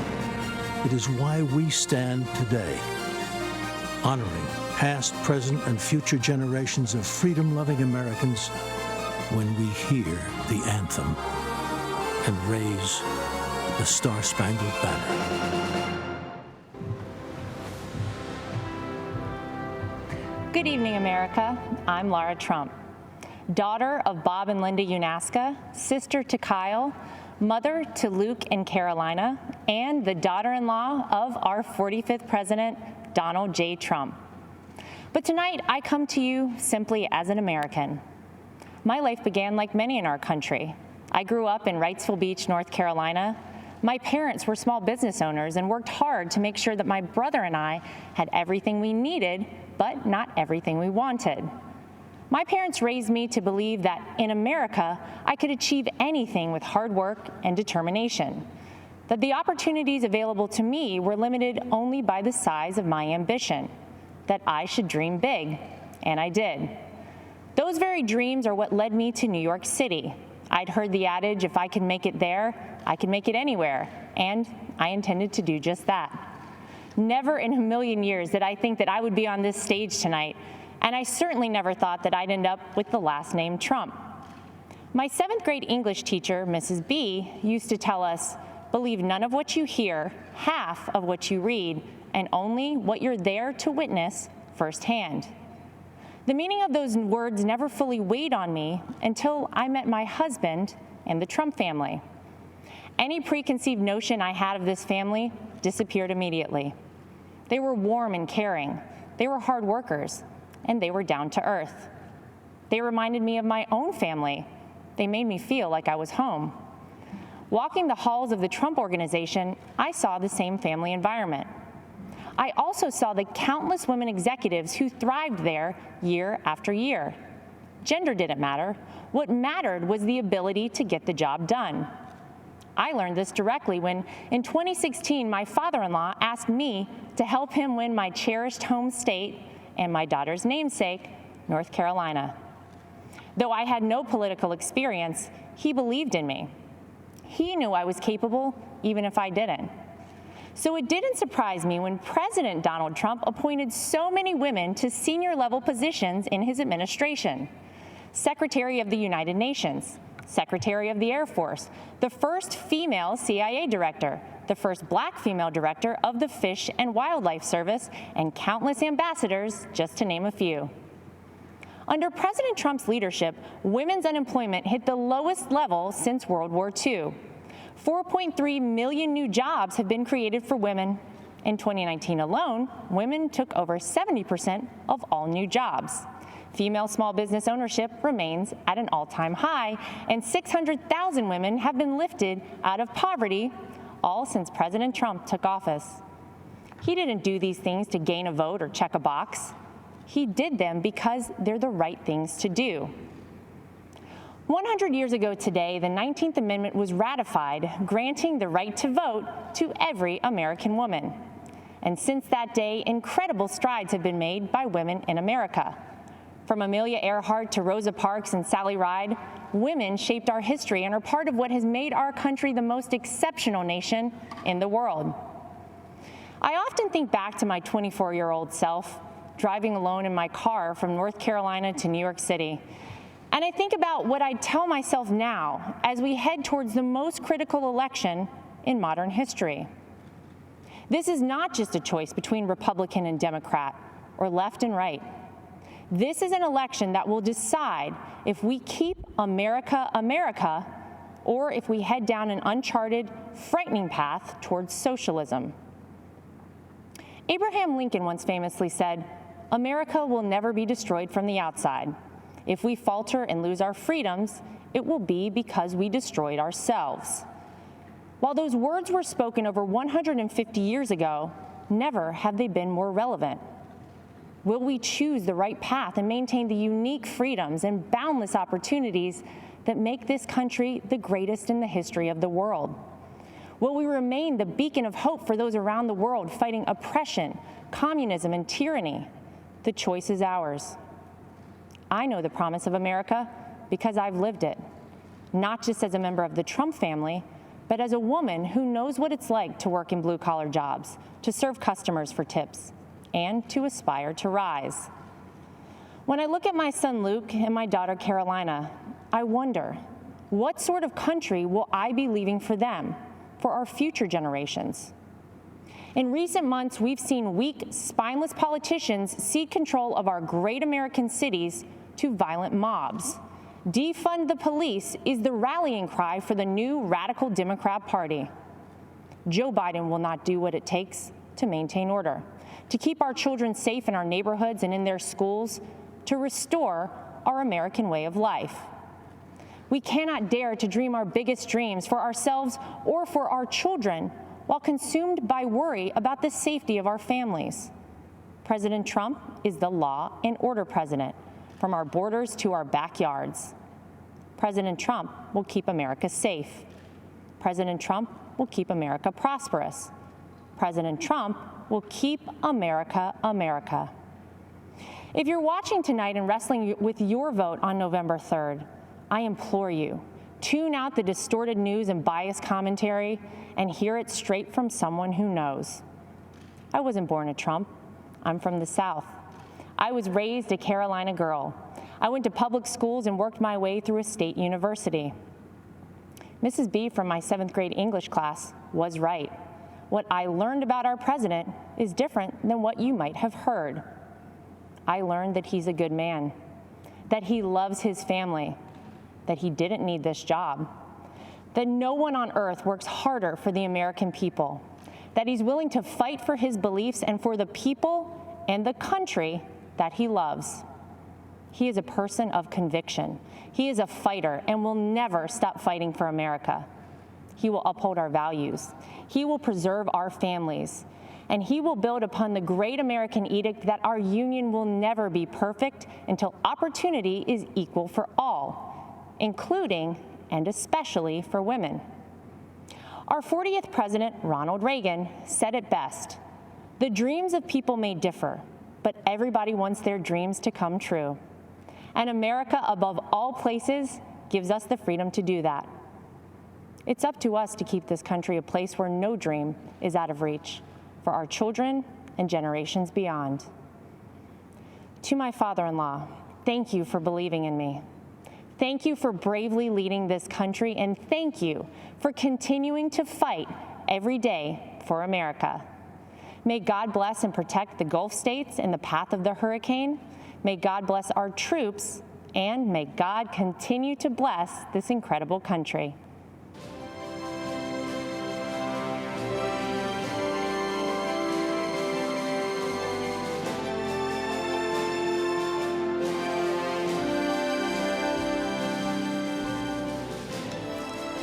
Good evening.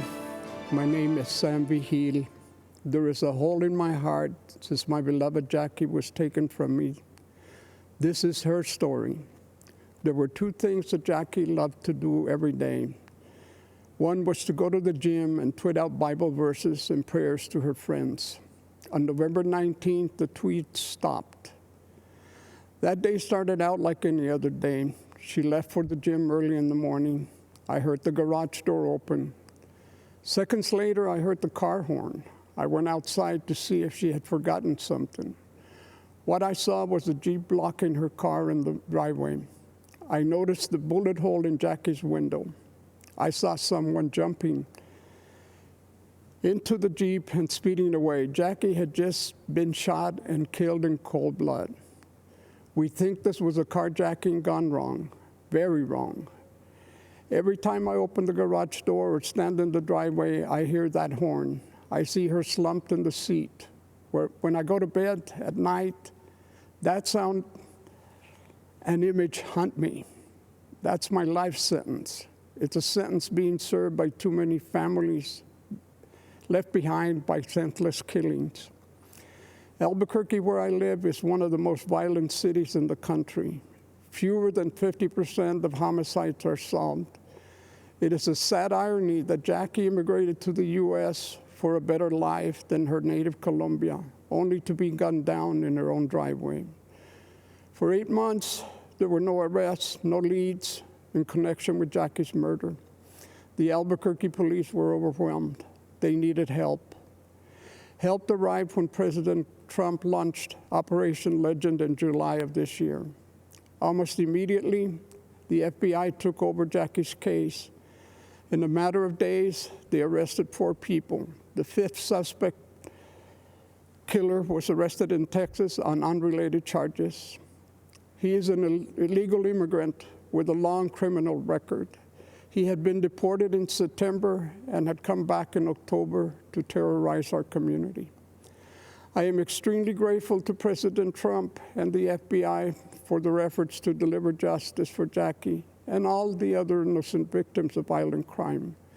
I am honored to support the president because he is supporting us.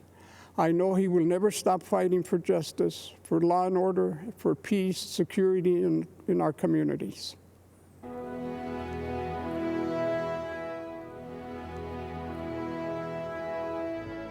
Greetings, my fellow Americans. I am Clarence Henderson. There have been movements that have changed the course of history. Among the most extraordinary was the Civil Rights Movement. 60 years ago, segregation was legal and enforced. The simple act of sitting at a lunch counter could lead to physical harm, jail time, or worse. I know from personal experience. Walking into Woolworth department store on February 2nd, 1960, I knew it was unlike any day I'd experienced before. My friends had been denied service the day before because of the color of their skin. We knew it wasn't right. But when we went back the next day, I didn't know whether I was going to come out in a vertical or prone position, in handcuffs or on a stretcher, or even in a body bag. By sitting down to order a cup of coffee, we challenged injustice. We knew it was necessary, but we didn't know what would happen. We faced down the KKK. We were cursed at and called all kinds of names. They threatened to kill us, and some of us were arrested, but it was worth it. Our actions inspired similar protests throughout the South against racial injustice. And in the end, segregation was abolished, and our country moved a step closer to true equality for all. That's what actual peaceful protest can accomplish. America isn't perfect. We're always improving, but the great thing about this country is that it's not where you come from, it's where you're going. I was born on what some would call the wrong side of the tracks. I don't even have a birth certificate. I never attended an integrated school, and am the only one out of my immediate family who graduated from college, an HBCU. I'm a military veteran and a civil rights activist. And you know what else? I'm a Republican, and I support Donald Trump. If that sounds strange, you don't know your history. It was the Republican Party that passed the 13th Amendment, abolishing slavery. It was a Republican Party that passed the 14th Amendment, giving black men citizenship. It was the Republican Party that passed the 15th Amendment, giving black men the right to vote. Freedom of thought is a powerful thing. There are Americans, voters all over the country, who media is trying to convince to conform to the same old Democratic talking points. You know what that'll get you? The same old results. Joe Biden had the audacity to say, if you don't vote for him, you ain't black. Well, to that, I say, if you do vote for Biden, you don't know history. Donald Trump is not a politician. He's a leader. Politicians are a dime a dozen. Leaders are priceless.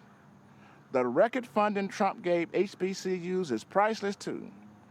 So are the record number of jobs he created for the black community and the investment he drove into our neighborhoods with tax incentives in opportunity zones. And so are the lives he restored by passing criminal justice reform, where 91% of the inmates released are black. These achievements demonstrate that Donald Trump truly cares about black lives. His policies show his heart. He has done more for black Americans in 4 years than Joe Biden has done in 50. Donald Trump is offering real and lasting change, an unprecedented opportunity to rise, a country that embraces the spirit of the civil rights movement of the 60s, a place where people are judged by the content of their character, their talents and abilities, not by the color of their skin. This is the America I was fighting for 60 years ago. This is the America Donald Trump is fighting for today. Let's all join in this fight for re-electing President Trump on November 3rd. Thank you.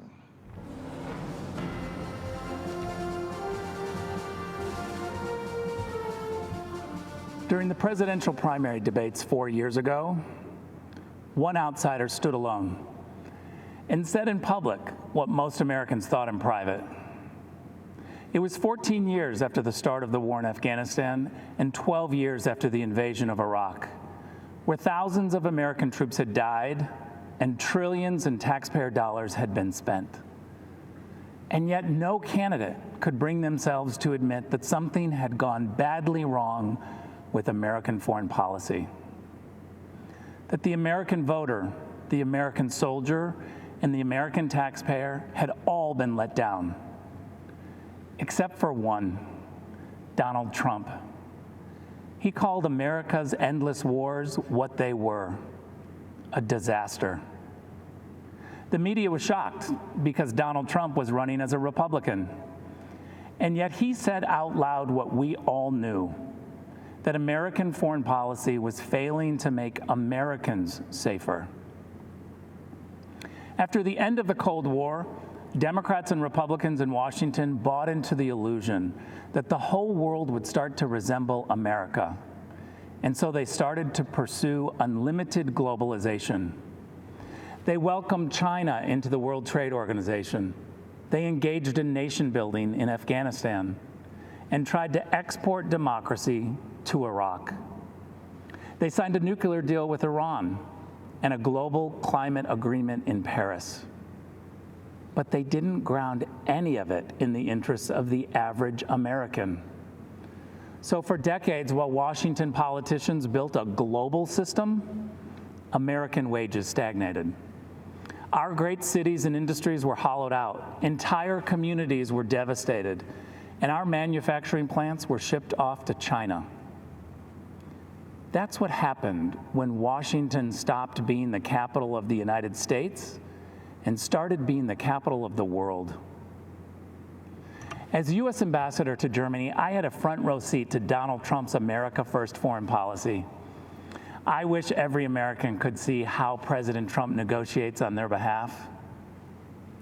I've watched President Trump charm the Chancellor of Germany while insisting that Germany pay its NATO obligations. I was proud to witness President Trump say to foreign leaders, "I don't blame you for wanting America to pay for your security. I actually respect you for out-negotiating the presidents before me. But it stops with me. I won't let the American taxpayer be taken advantage of." Donald Trump's administration has always made clear that our priority is the American people's security. That's the job of all leaders, to put their people first. And we've seen how this strategy has succeeded. In 4 short years, Donald Trump has led even some Washington Democrats to agree on the Chinese threat, on trade deals that benefit America first, on alliances that share responsibility. In 4 years, Donald Trump didn't start any new wars. He brought troops home. He rebuilt the military and signed peace deals that make Americans safer. The Washington elites want you to think this kind of foreign policy is immoral, and so they call it nationalist. That tells you all you need to know.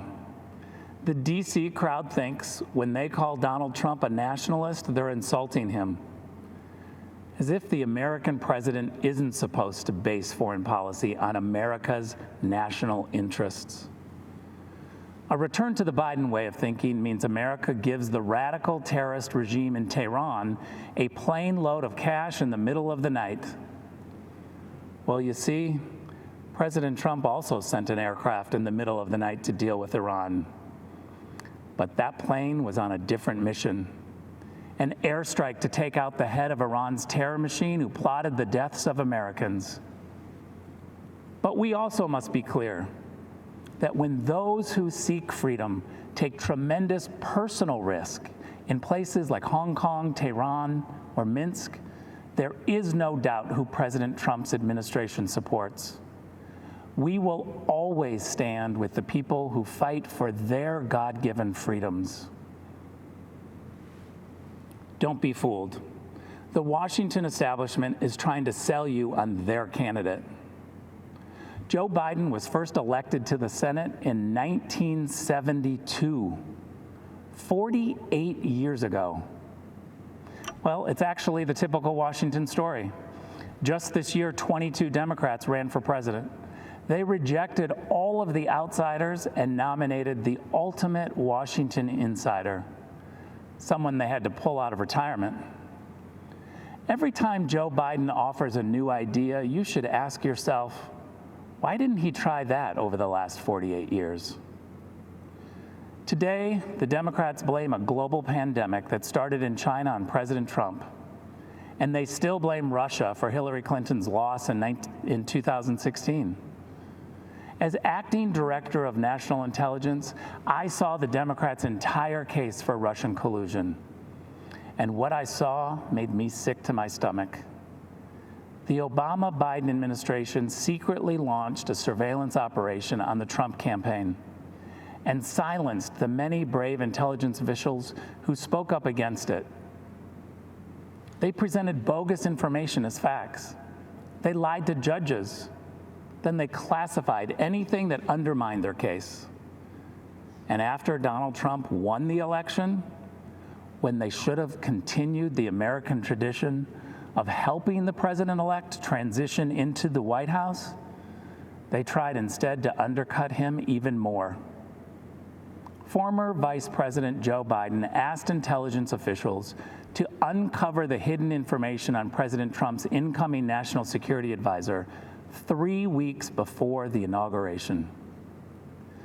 That's the Democrats. Between surveillance, classifications, leaks, and puppet candidates, they never want the American people to know who's actually calling the shots. But with Donald Trump, you always know exactly who is in charge. Because the answer is you. You're in charge. Not lobbyists, not special interests, not warmongers or China sympathizers or globalization fanatics. With Donald Trump and Mike Pence in the White House, the boss is the American people. President Trump rightly calls his foreign policy America First. America First does not advance the interests of one group of Americans at the expense of another. It has no bias about red or blue, educated or not educated, urban or rural. America First is simply the belief that politicians should focus on the equality and dignity of every American, and that this duty is fulfilled by promoting the safety and wealth of the American people above all else. That's America First. That's the Trump doctrine. And that, my friends, is 4 more years.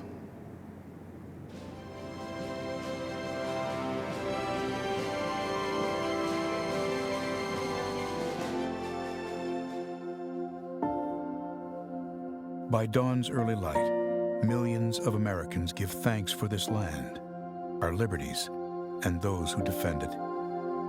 That same pride inspired the words of our national anthem, penned here as the smoke of battle lifted over 2 centuries ago. When those American soldiers bravely fought and died, repelling the British onslaught, they did so not only for our people, which that flag represented, but for our principles, for which the flag stood, our God-given freedoms, the right to life, liberty, and the pursuit of happiness, equality under the law, government by the people. These are the threads that bind us together as Americans, for we are not a nation born of blood, but of belief. And even though that old flag has sometimes been battered and beaten, faded and forgotten, fired upon and set ablaze, there are heroes throughout our history who have picked up those tattered strands, mended them, and raised our flag anew. Just as the soldiers at Fort McHenry fought in defense of the beliefs that bind us today, there are new leaders who have devoted their life to do the same.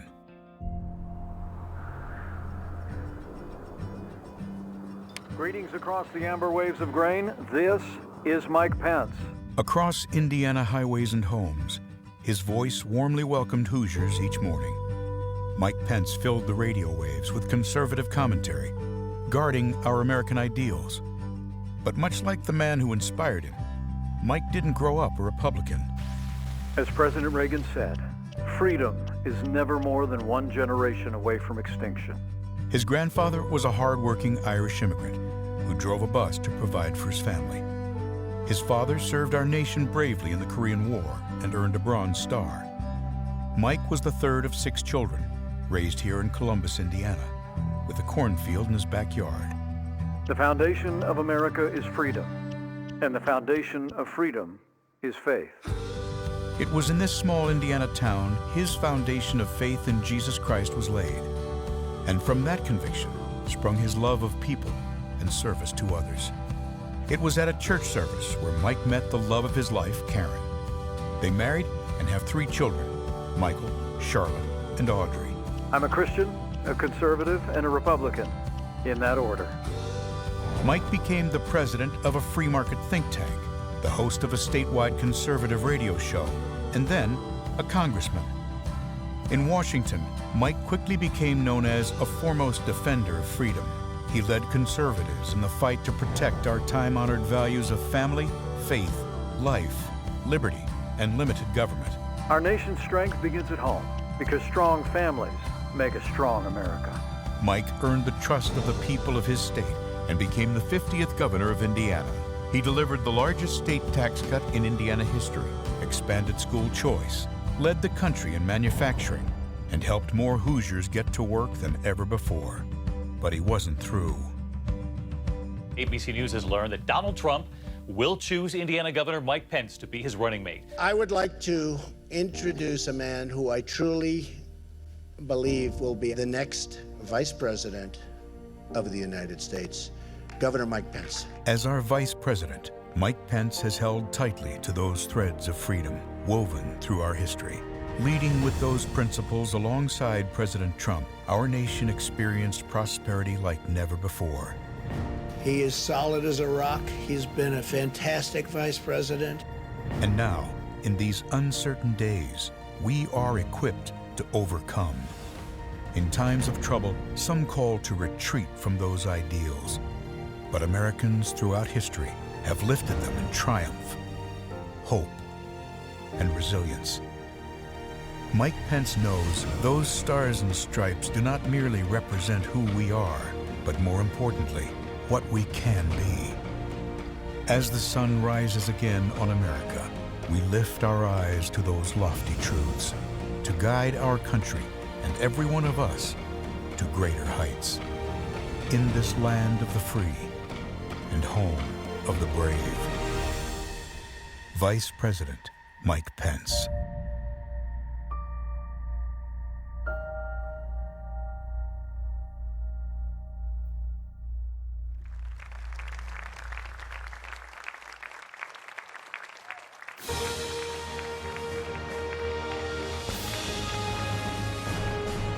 Please welcome the Vice President of the United States, Mike Pence, accompanied by the Second Lady, Mrs. Karen Pence.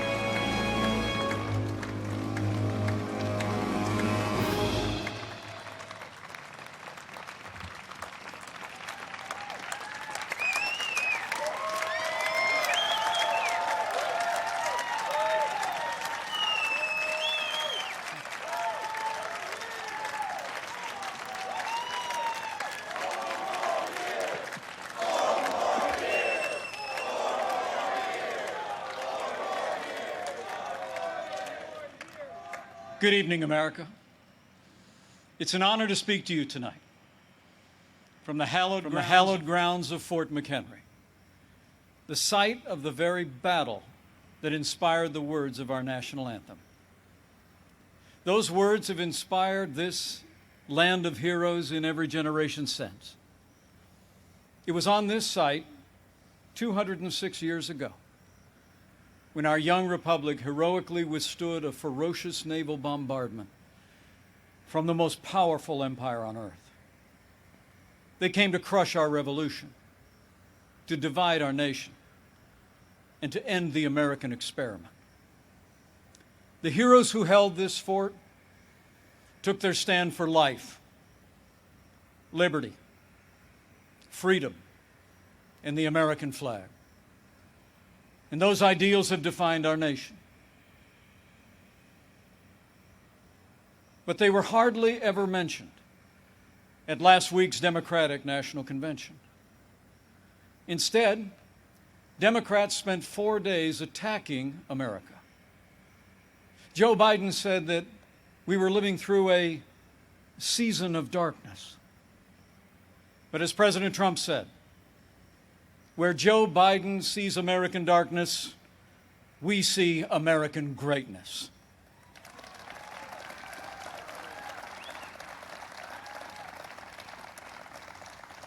In these challenging times, our country needs a president who believes in America, who believes in the boundless capacity of the American people to meet any challenge, defeat any foe, and defend the freedoms we hold dear. America needs 4 more years of President Donald Trump in the White House.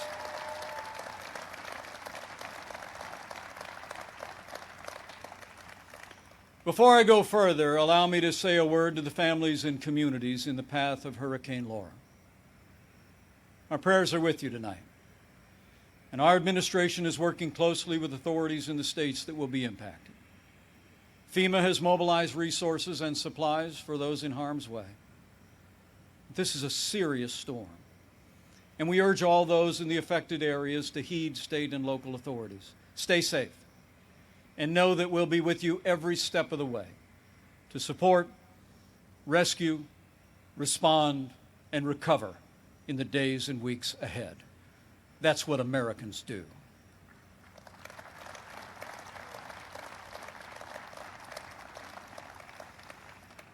Four years ago, I answered the call to join this ticket because I knew that Donald Trump had the leadership and the vision to make America great again. And for the last 4 years, I've watched this president endure unrelenting attacks, but get up every day and fight to keep the promises that he made to the American people.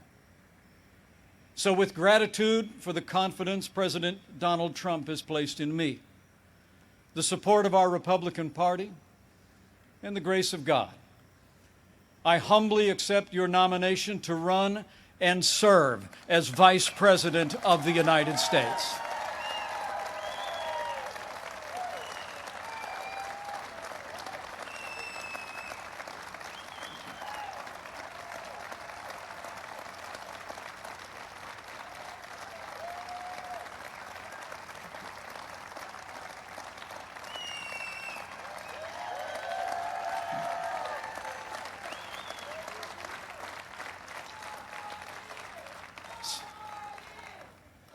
Serving the American people in this office has been a journey I never expected.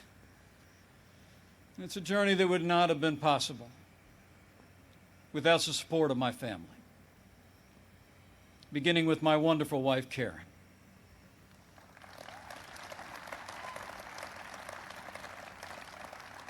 She's a lifelong school teacher, an incredible mother to our 3 children. And she is one outstanding Second Lady of the United States. I'm so proud of you. And we couldn't be more proud of our 3 children. Marine Corps Captain Michael J. Pence and his wife, Sarah. Our daughter, Charlotte Pence Bond, an author, and the wife to Lieutenant Henry Bond, who is currently deployed and serving our nation in the United States Navy.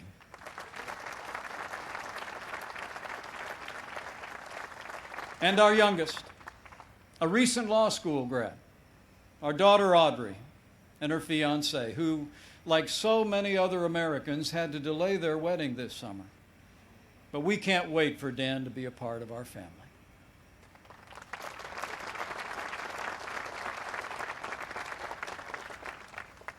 In addition to my wife and kids, the person who shaped my life the most is also with us tonight. My mom, Nancy.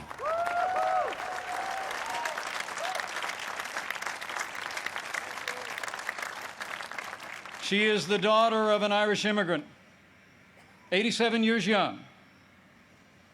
And Mom follows politics very closely. And the truth be told, sometimes I think I'm actually her second favorite candidate on the Trump-Pence ticket. Thank you, Mom. I love you.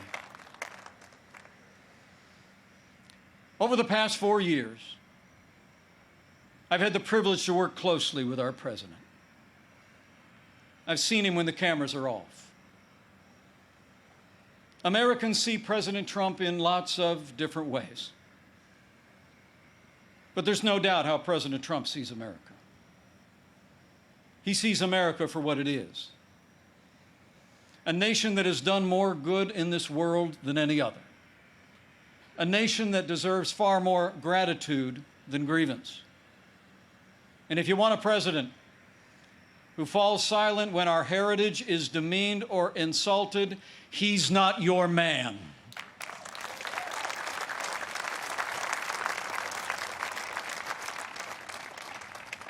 Now, we came by very different routes to this partnership. And some people think we're a little bit different. But you know, I've learned a few things watching him. Watching him deal with all that we've been through over the past 4 years. He does things in his own way, on his own terms. Not much gets past him. And when he has an opinion, he's liable to share it. He's certainly kept things interesting. But more importantly, President Donald Trump has kept his word to the American people.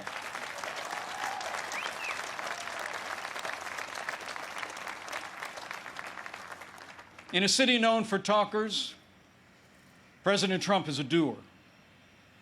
And few presidents have brought more independence, energy, or determination to that office. 4 years ago, we inherited a military hollowed out by devastating budget cuts, an economy struggling to break out of the slowest recovery since the Great Depression. ISIS controlled a land mass twice the size of Pennsylvania. And we witnessed a steady assault on our most cherished values, freedom of religion and the right to life. That's when President Donald Trump stepped in. And from day one, he kept his word. We rebuilt our military. This president signed the largest increase in our national defense since the days of Ronald Reagan and created the first new branch of our armed forces in 70 years, the United States Space Force.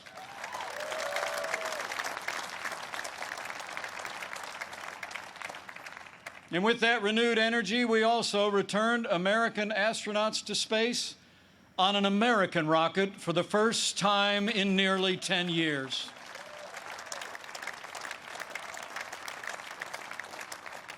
And after years of scandal that robbed our veterans of the care that you earned in the uniform of the United States, President Trump kept his word again. We reformed the VA, and Veterans Choice is now available for every veteran in America.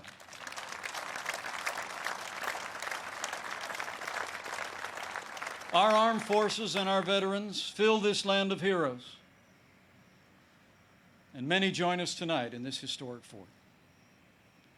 Tonight we have among us 4 recipients of the Medal of Honor.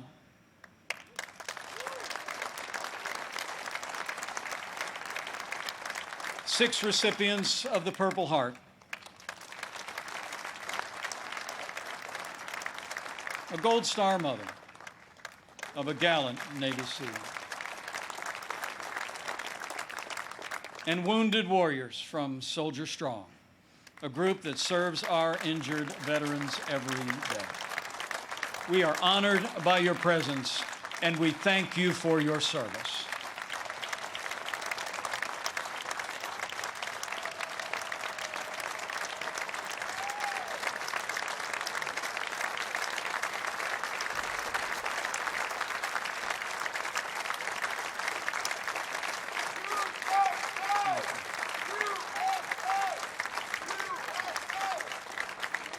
With heroes just like these, we defend this nation every day.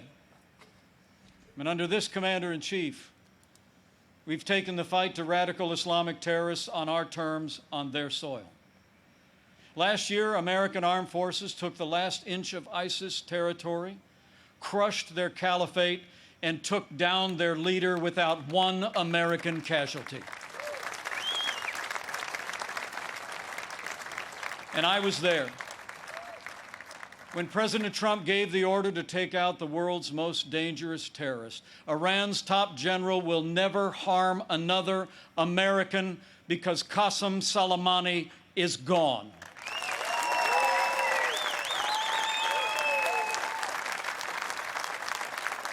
My fellow Americans, you deserve to know. Joe Biden criticized President Trump following those decisions to rid the world of 2 terrorist leaders. But it's not surprising, because history records that Joe Biden even opposed the operation that took down Osama bin Laden. It's no wonder that the Secretary of Defense under the Obama-Biden administration once said that Joe Biden has been, and I quote, wrong on nearly every major foreign policy and national security issue over the past 4 decades. So we've stood up to our enemies, and we've stood with our allies. Like when President Trump kept his word and moved the American embassy to Jerusalem, the capital of the State of Israel, setting the stage for the first Arab country to recognize Israel in 26 years. Closer to home, we appointed more than 200 conservative judges to our federal courts. We supported the right to life and all the God-given liberties enshrined in our Constitution, including the Second Amendment right to keep and bear arms. And when it came to the economy, President Trump kept his word and then some. We passed the largest tax cut and reform in American history. We rolled back more federal red tape than any administration ever had. We unleashed American energy and fought for free and fair trade. And in our first 3 years, businesses large and small created more than 7 million good-paying jobs, including 500,000 manufacturing jobs all across America. Our country became a net exporter of energy for the first time in 70 years. Unemployment rates for African Americans and Hispanic Americans hit the lowest level ever recorded. And on this 100th anniversary of the woman's right to vote, I'm proud to report that under President Donald Trump, we achieved the lowest unemployment rate for women in 65 years. And more Americans working than ever before. In our first 3 years, we built the greatest economy in the world. We made America great again.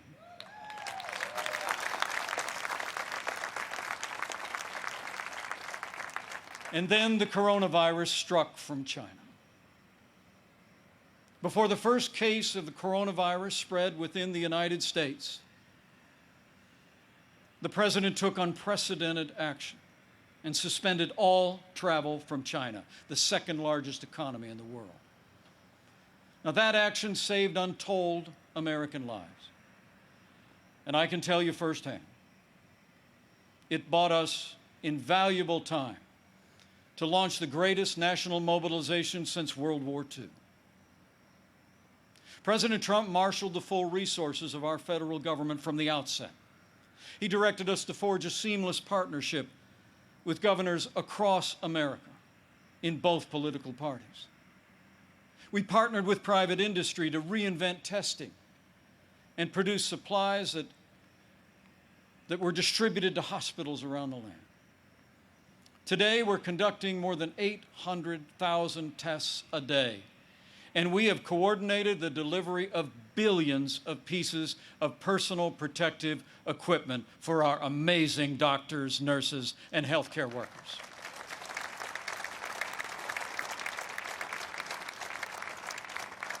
We saw to the manufacture of 100,000 ventilators in 100 days. And no one who required a ventilator was ever denied a ventilator in the United States.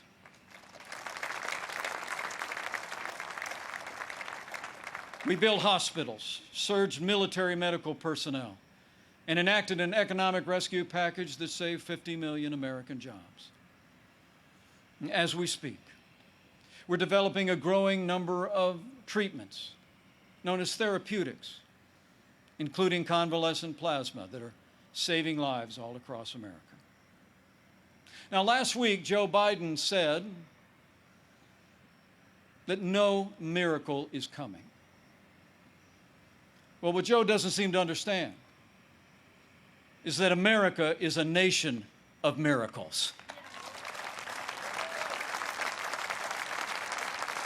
And I'm proud to report that we're on track to have the world's first safe, effective coronavirus vaccine by the end of this year.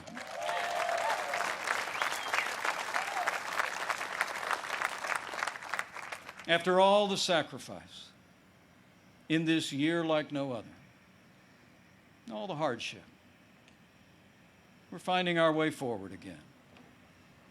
But tonight, our hearts are with all the families who've lost loved ones and have family members still struggling with serious illness. In this country, we mourn with those who mourn. We grieve with those who grieve. And this night, I know that millions of Americans will pause and pray for God's comfort for each of you. You know, our country doesn't get through such a time unless its people find strength within. The response of doctors, nurses, first responders, farmers, factory workers, truckers, and everyday Americans who put the health and safety of their neighbors first has been nothing short of heroic.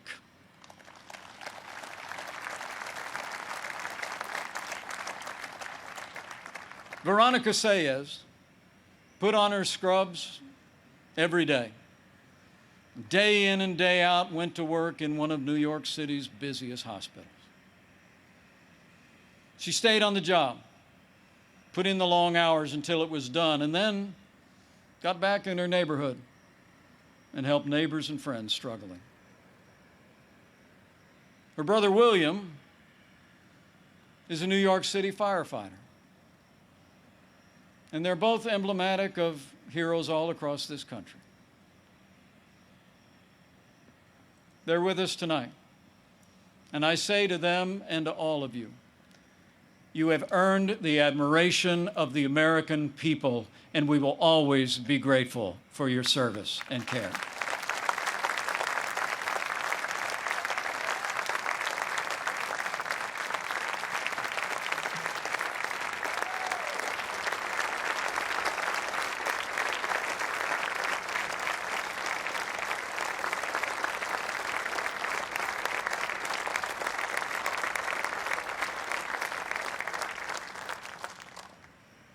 Thanks to the courage and compassion of the American people, we're slowing the spread. We're protecting the vulnerable. And we're saving lives. And we're opening up America again.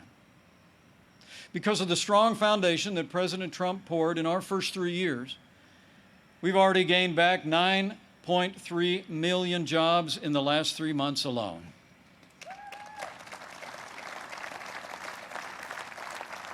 And we're not just opening up America again. We're opening up America's schools.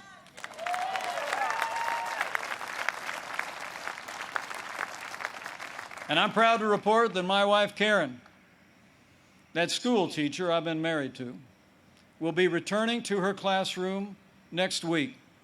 And so to all of our heroic teachers and faculty and staff, thank you for being there for our kids. We're going to stay with you every step of the way.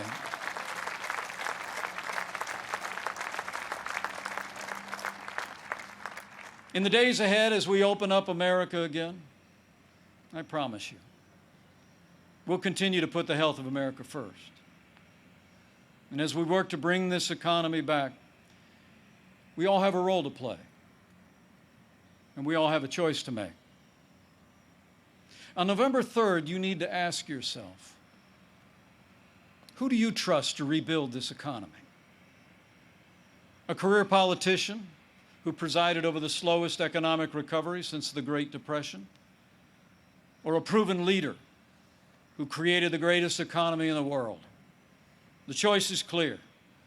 To bring America all the way back, we need 4 more years of President Donald Trump in the White House.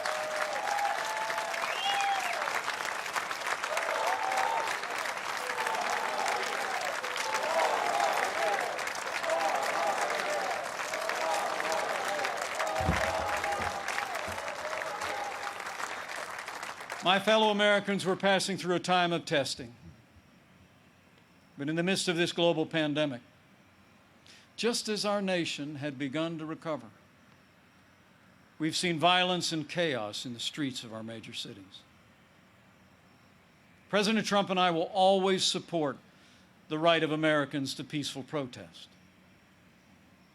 But rioting and looting is not peaceful protest. Tearing down statues is not free speech. And those who do so will be prosecuted to the fullest extent of the law.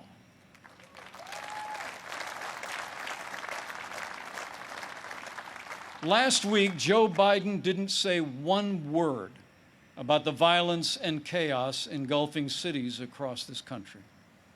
So let me be clear. The violence must stop, whether in Minneapolis, Portland, or Kenosha.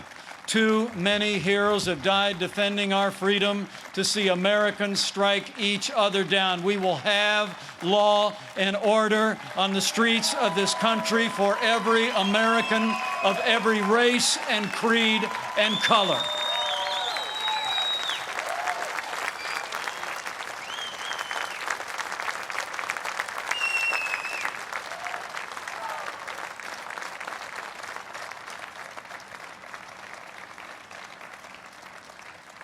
President Trump and I know that the men and women that put on the uniform of law enforcement are the best of us. Every day, when they walk out that door, they consider our lives more important than their own. People like Dave Patrick Underwood, an officer in the Department of Homeland Security's Federal Protective Service, who was shot and killed during the riots in Oakland, California. Dave's heroism is emblematic. of the heroes that serve in blue every day.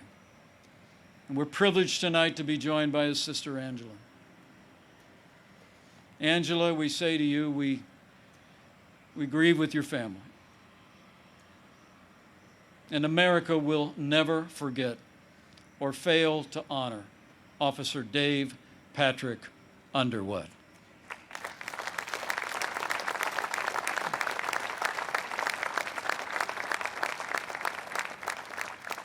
The American people know we don't have to choose between supporting law enforcement and standing with our African American neighbors to improve the quality of their lives, education, jobs, and safety. And from the first days of this administration, we've done both. And we will keep supporting law enforcement and keep supporting our African American and minority communities across this land for 4 more years.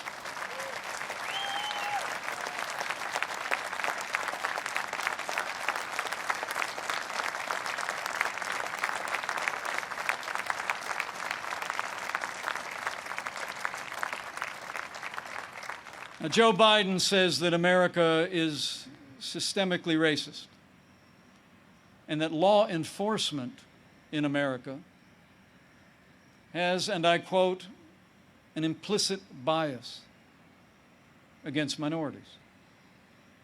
When asked whether he'd support cutting funding to law enforcement, Joe Biden replied, yes, absolutely.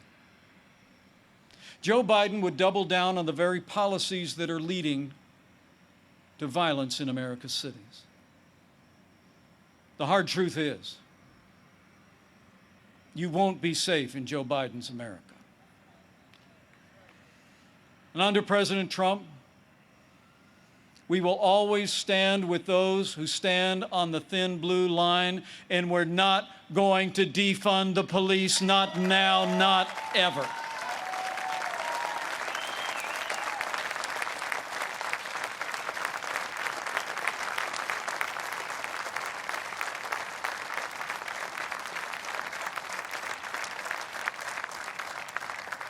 My fellow Americans, we're passing through a time of testing, but soon we will come to a time for choosing. Joe Biden has referred to himself as a transition candidate, and many were asking, transition to what? But last week, Democrats didn't talk very much about their agenda. And if I were them, I wouldn't either.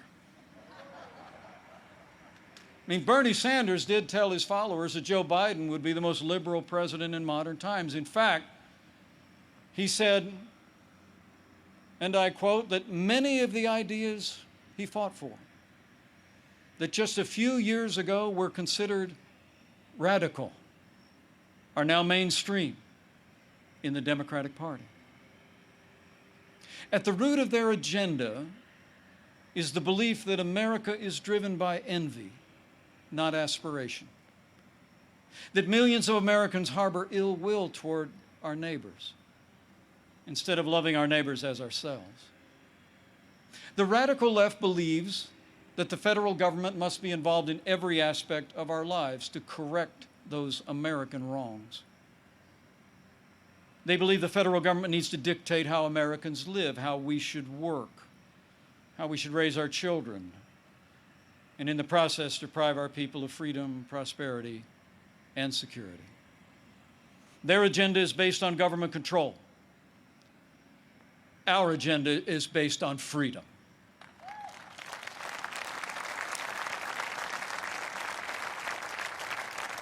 Where President Trump cut taxes, Joe Biden wants to raise taxes by nearly $4 trillion. Where this president achieved energy independence for the United States, Joe Biden would abolish fossil fuels, end fracking, and impose a regime of climate change regulations that would drastically increase the cost of living for working families. Where we fought for free and fair trade, and this president stood up to China and ended the era of economic surrender, Joe Biden has been a cheerleader for communist China. He wants to repeal all the tariffs that are leveling the playing field for American workers. And he actually criticized President Trump for suspending all travel to China at the outset of this pandemic. Joe Biden is for open borders, sanctuary cities, free lawyers and health care for illegal immigrants. And President Trump, he secured our border and built nearly 300 miles of that border wall. Joe Biden wants to end school choice. And President Trump believes that every parent should have the right to choose where their children go to school, regardless of their income or area code. President Trump has stood without apology for the sanctity of human life every day of this administration. Joe Biden, he supports taxpayer funding of abortion right up to the moment of birth. When you consider their agenda, it's clear. Joe Biden would be nothing more than a Trojan horse for the radical left. The choice in this election has never been clearer, and the stakes have never been higher. Last week, Joe Biden said, democracy's on the ballot. And the truth is, our economic recovery is on the ballot. Law and order are on the ballot. But so are things far more fundamental and foundational to our country. In this election, it's not so much whether America will be more conservative or more liberal, more Republican or more Democrat. The choice in this election is whether America remains America.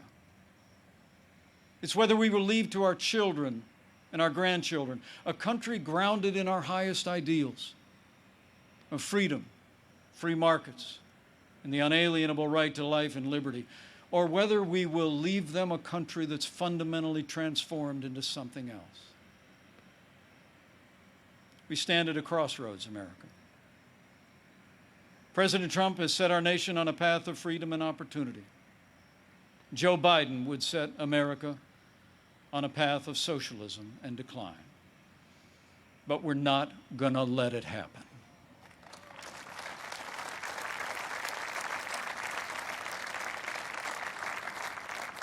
President Donald Trump believes in America and in the goodness of the American people, the boundless potential of every American to live out their dreams in freedom. And every day, President Trump has been fighting to protect the promise of America. Every day, our president has been fighting to expand the reach of the American dream. And every day, President Donald Trump has been fighting for you. And now it's our turn to fight for him.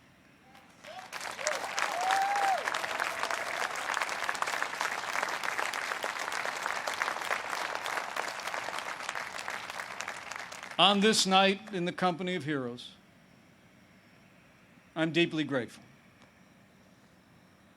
Deeply grateful for the privilege of serving as Vice President of this great nation and to have the opportunity to serve again. I pray to be worthy of it, and I will give that duty all that's in me. In the year 2020, the American people have had more than our share of challenges. But thankfully, we have a president with the toughness, energy, and resolve to see us through. Now, those traits actually run in our national character.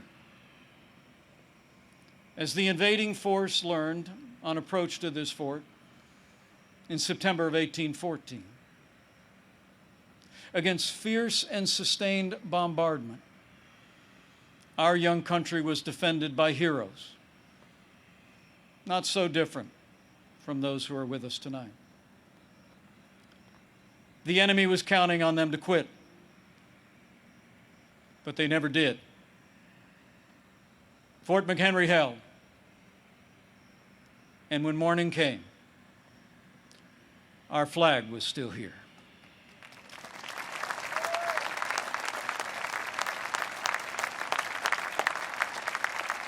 My fellow Americans, we're going through a time of testing. But if you look through the fog of these challenging times, you will see our flag is still there today.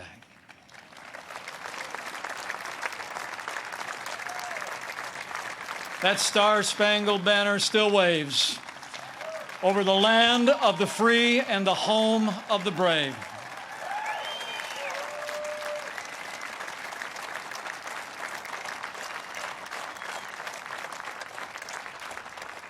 From these hallowed grounds, American patriots in generations gone by did their part to defend freedom.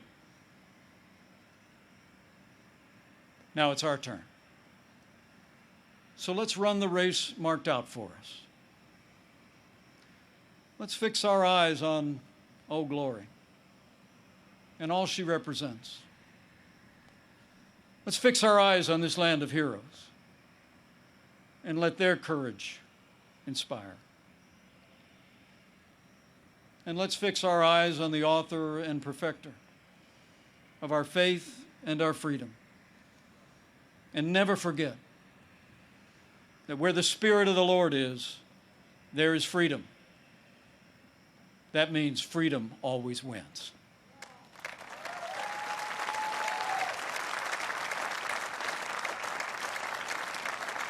My fellow Americans, thank you for the honor of addressing you tonight and the opportunity to run and serve again as your Vice President. I leave here today inspired. And I leave here today more convinced than ever that we will do in our time as Americans have done throughout our long and storied past. We will defend our freedom and our way of life. We will re-elect our president and principled Republican leaders across the land. And with President Donald Trump in the White House for 4 more years, and with God's help, we will make America great again. Again. Thank you. God bless you. And God bless the United States of America.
Here to perform our national anthem, please welcome country music superstar Trace Atkins.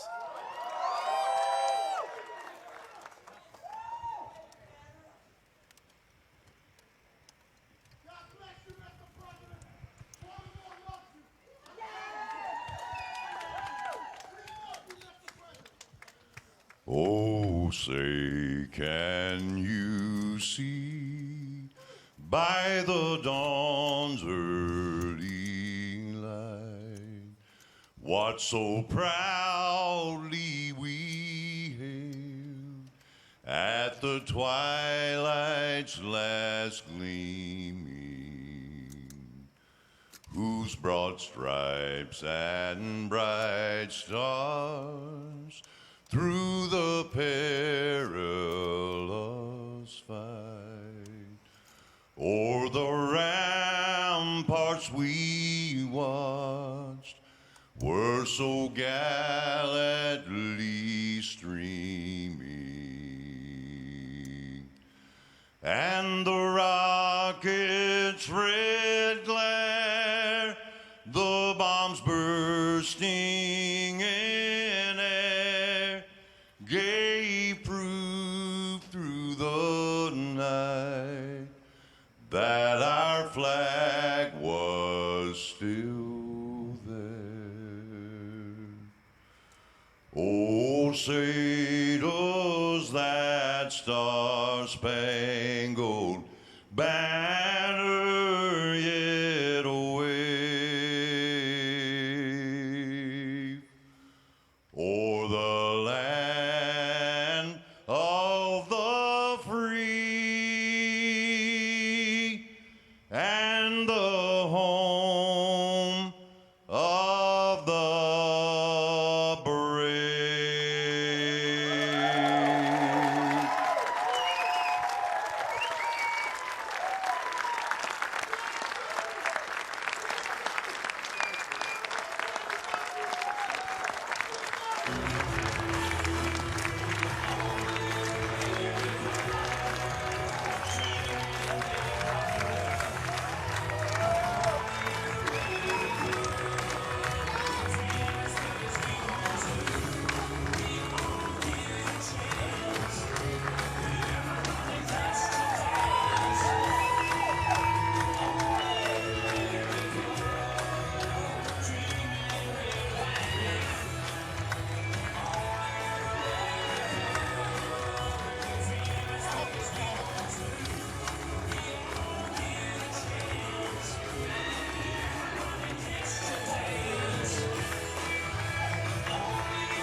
And now it's time to hear your voices and get your reaction to Vice President Pence's acceptance speech from Fort McHenry in Baltimore.